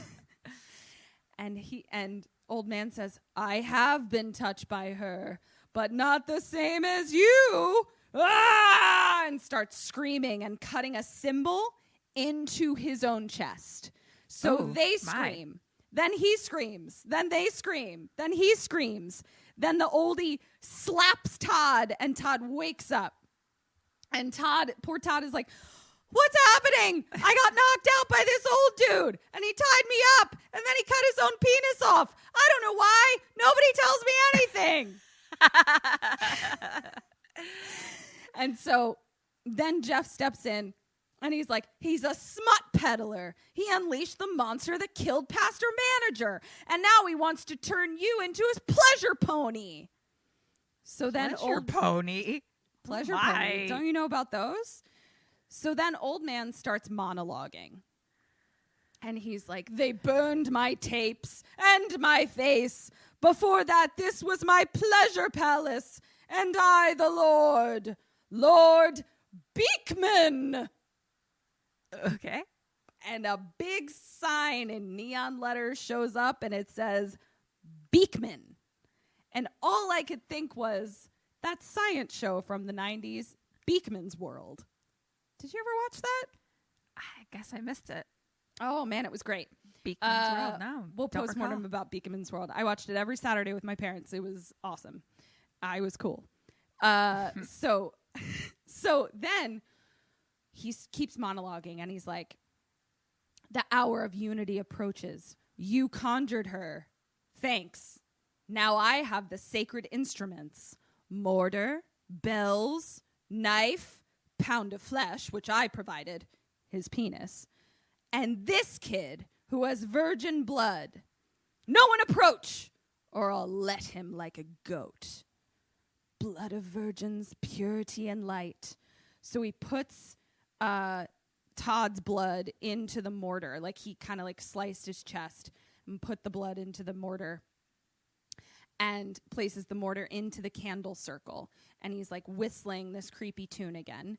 And he drops a candle into the blood bowl, and it starts smoking and spelling. And the bell is ringing. And he's like, stand back, children, and behold, they'll never separate me again from the goddess of the flesh. And he starts screaming, and thunder and lightning, and an inside storm, and veiny faces. And then his torso, alien torso, something is trying to come out of his torso. And then her black hand comes out of his chest, and they all scream. And Todd is like, get me the fuck out of here. And he like wiggles out of his constraints. And then she busts totally out of his body with her demon horn mask and growls.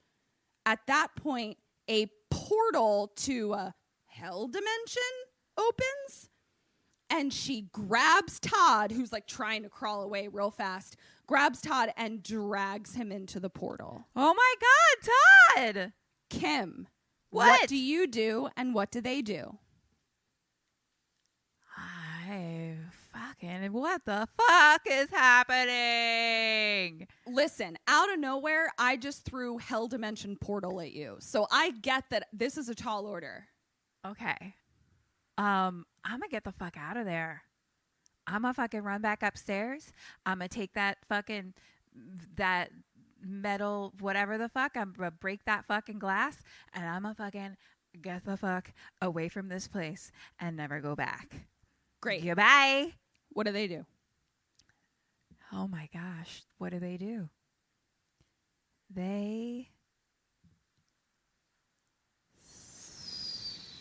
So, like, Todd's gone? Mm-hmm. But the portal is still kind of portaling. Do they go in after him? That's what I'm going to guess.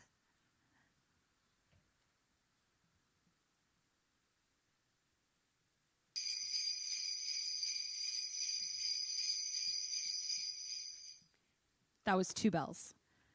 So I would have also accepted not go in because 2 of them go in and 2 of them don't. So grabs Todd, drags him in. Curly jumps up and jumps through the portal after Todd because remember, Curly is dealing with some serious guilt. Right.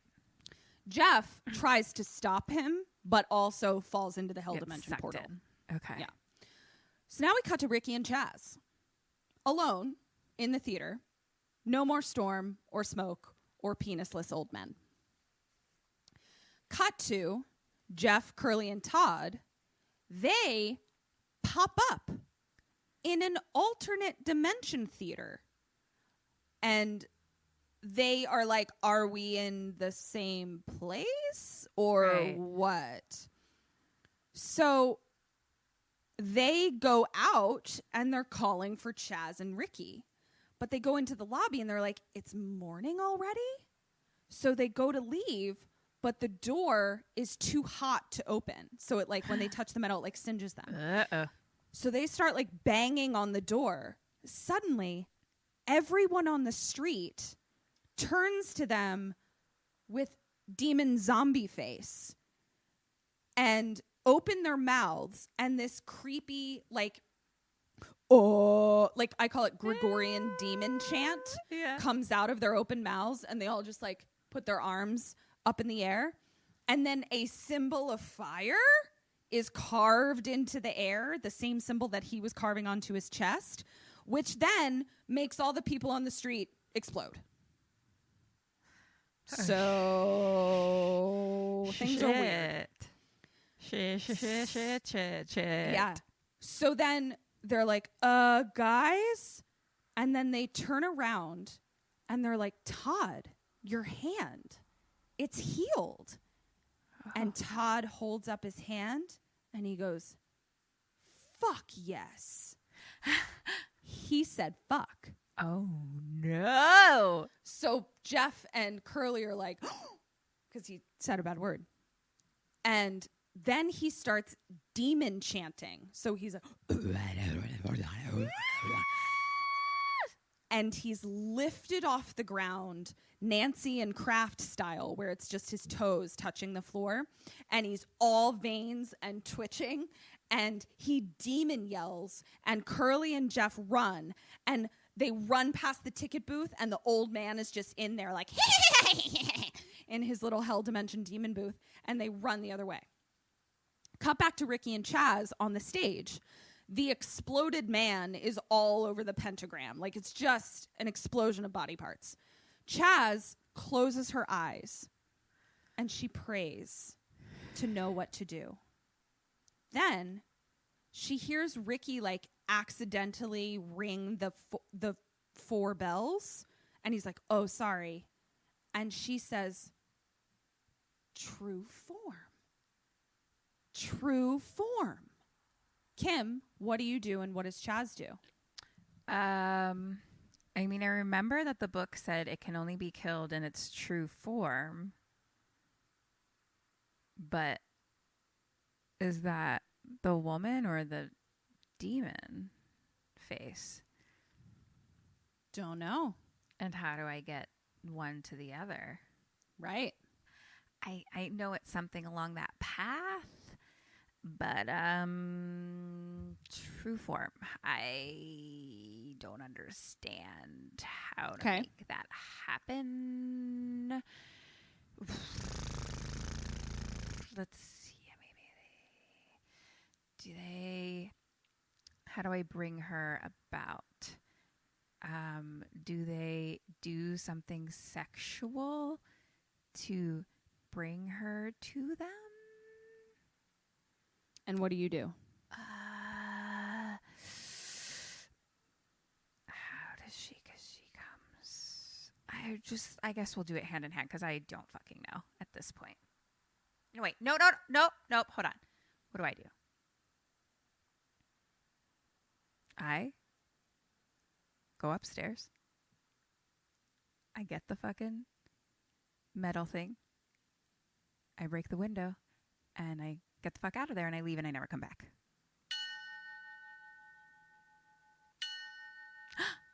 2 bells? 1.5 bells. Okay. You were on the right track, Ms. Burns. So here's what they do. And I think, we're going to find out in a second because we're cutting back and forth between dimensions. So we then see a flashback of Chaz remembering things. So we see her remember like reading the book, the sacred instruments. Demon can only be summoned or dispatched via the sacred instruments when it's in its true form. She's like, I have a plan. Bring all of the instruments over. So now we cut to Curly and Jeff locking themselves in the bathroom of the hell dimension. Jeff starts spouting about fire and brimstone. And Curly is like, you're quoting Revelations? And Jeff's like, no, Ghostbusters. Then the lights go out and come back on red. And they hear a...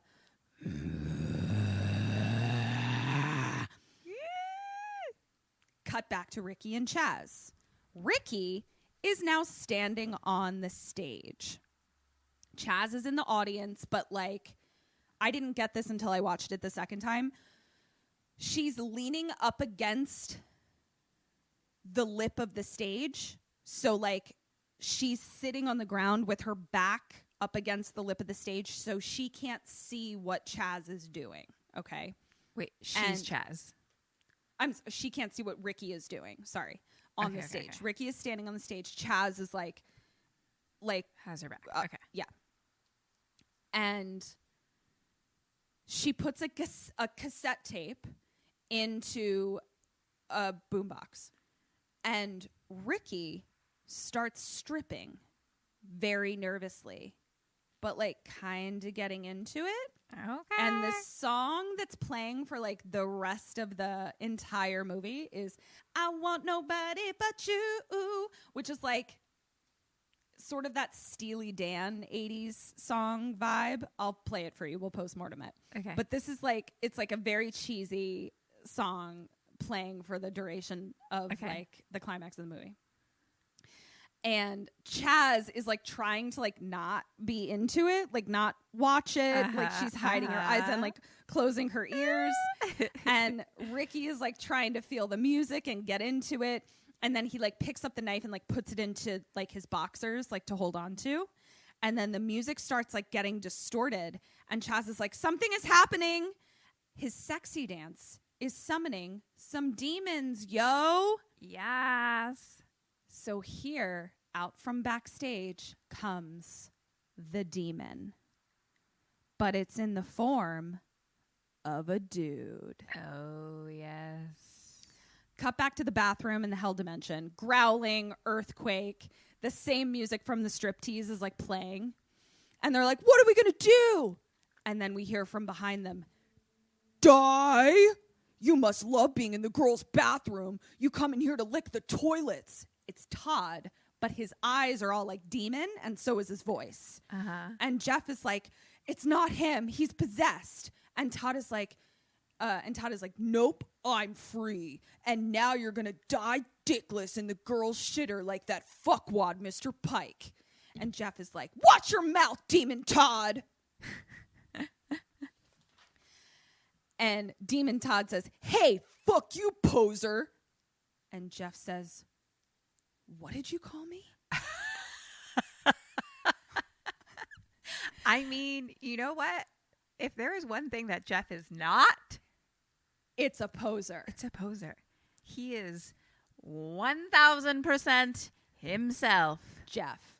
And so Demon Todd says, a poser, crybaby, a mama's boy who got too scared at college.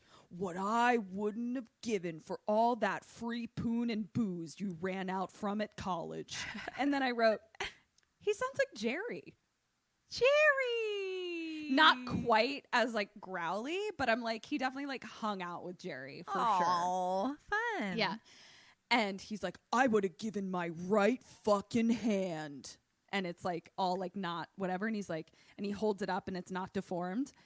And then he laughs and he's like, but now I don't have to.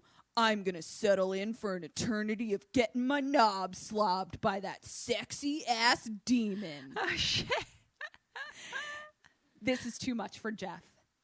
Because then Jeff turns to Curly and says, we have to kill Todd.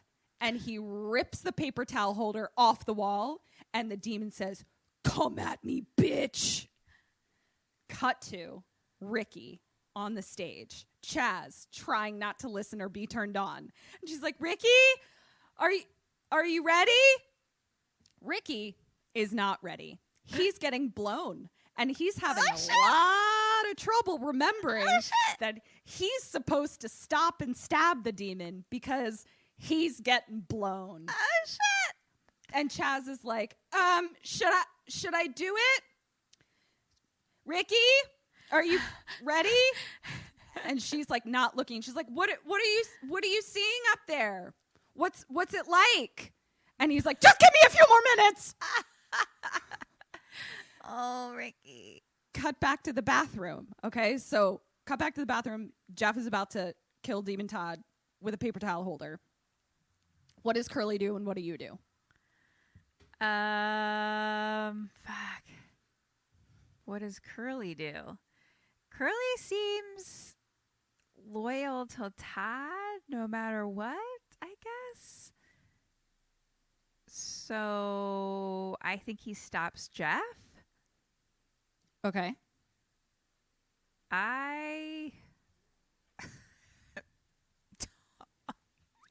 Just call upon all of your experiences in sexual hell dimensions. I mean,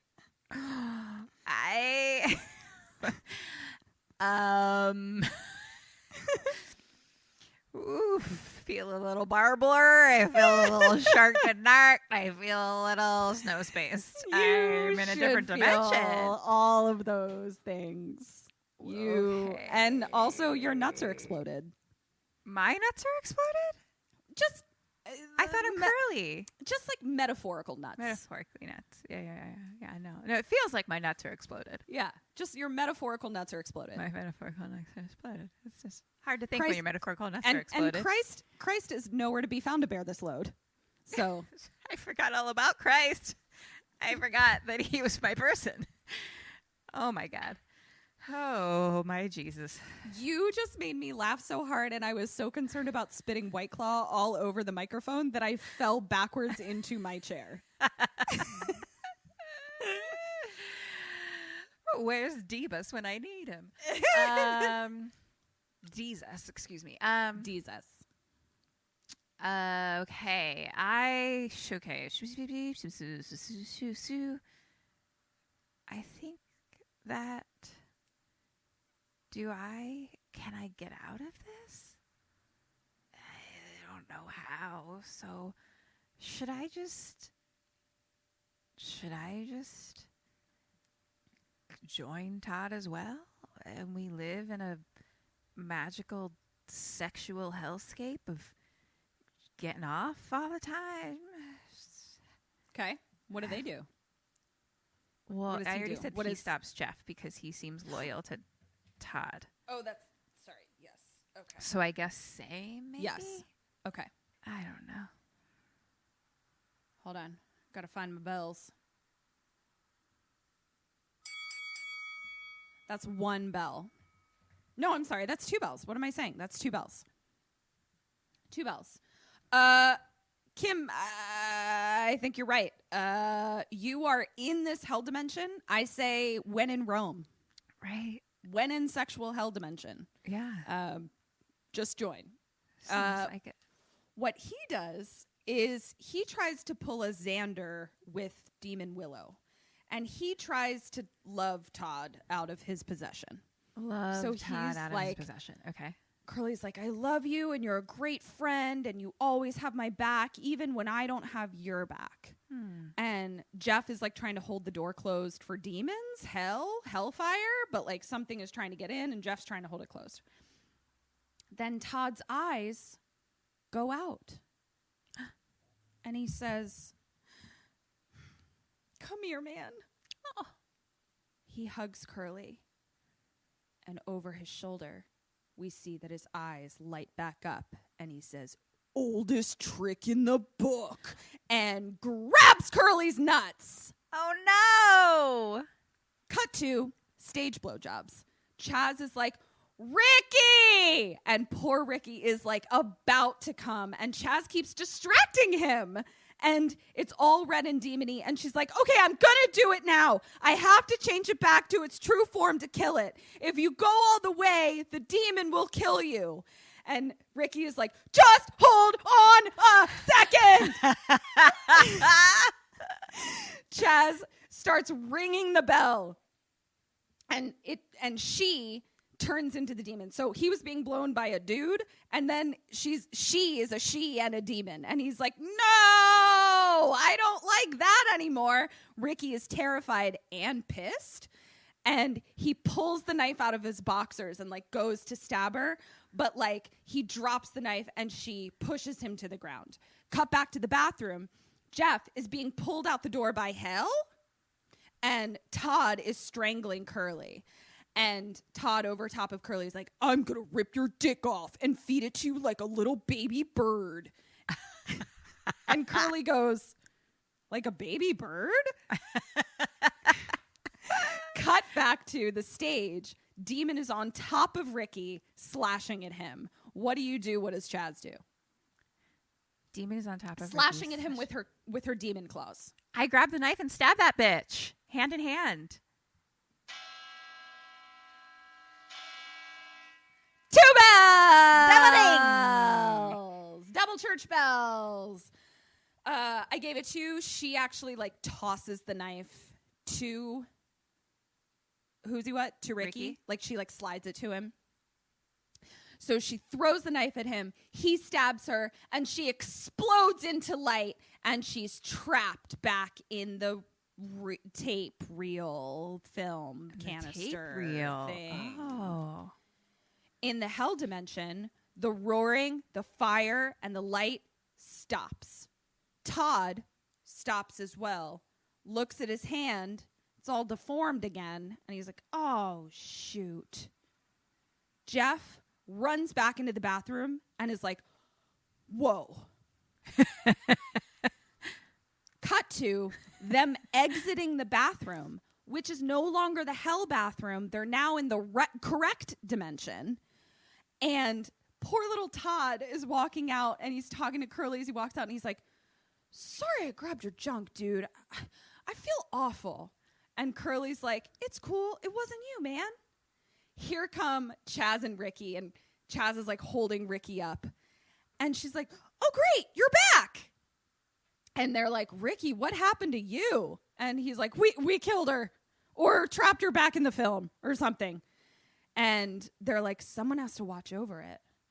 Curly picks it up. And Todd is like, what if you get tempted?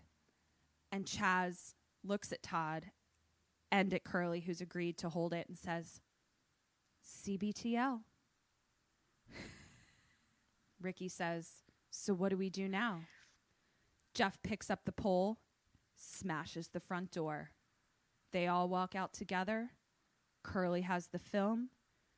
Jeff is limping pretty bad, but that nutsack is well tourniqueted by the gay kid. The end. Yay!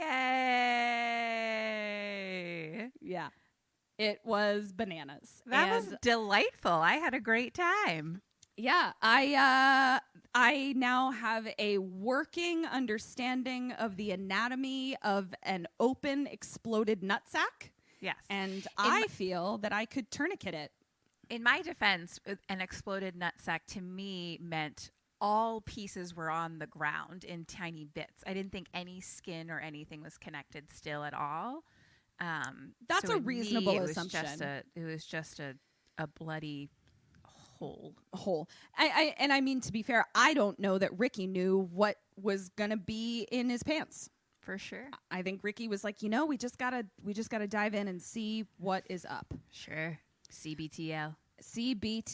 So that was Porno. It's available in 2 days on VOD, and we are going to be releasing a fun little interview with one Miss Chastity, played by Jillian Mueller.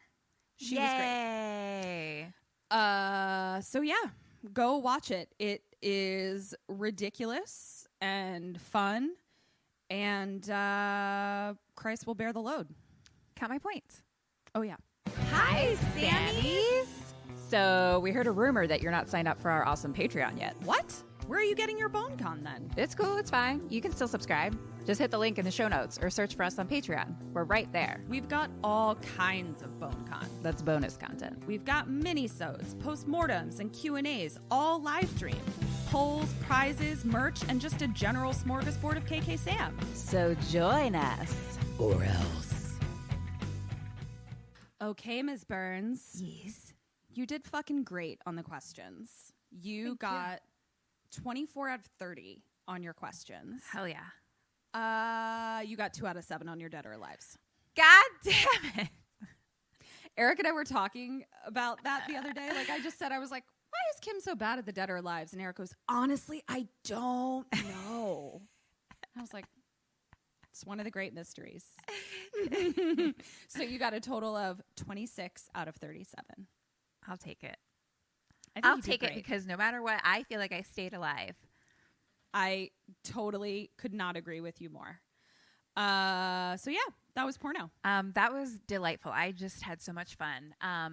Yeah, look out for our interview. It's going to be, I think it's just going to be a visual situation, not a podcast situation. So, correct. I mean, you will also be able to hear it. We will be talking. Yes. Auditorily. But however you're listening to this, it won't be the same way. It's going to be on Instagram and probably like YouTube and maybe Facebook. Yeah, exactly. And we're super stoked. So go watch Porno in 2 days. Yeah, so follow us on Instagram and Twitter at kksampodcast. Like us on Facebook. We have a YouTube. Yep, Kim and Kat Stay Alive maybe on YouTube. You can search for us there. Kim and Kat Stay Alive maybe on Facebook as well. So just, keep checking that, and you'll be able to see this super fun interview. And it's not going to be like other interviews. We're going to get weird with it because that's what we do. Yeah, and then if you want to buy any merch, or please rate, review, and subscribe. Yeah. That would be great. This has been Kim and Kat Stay Alive. Maybe. So until next week, stay alive.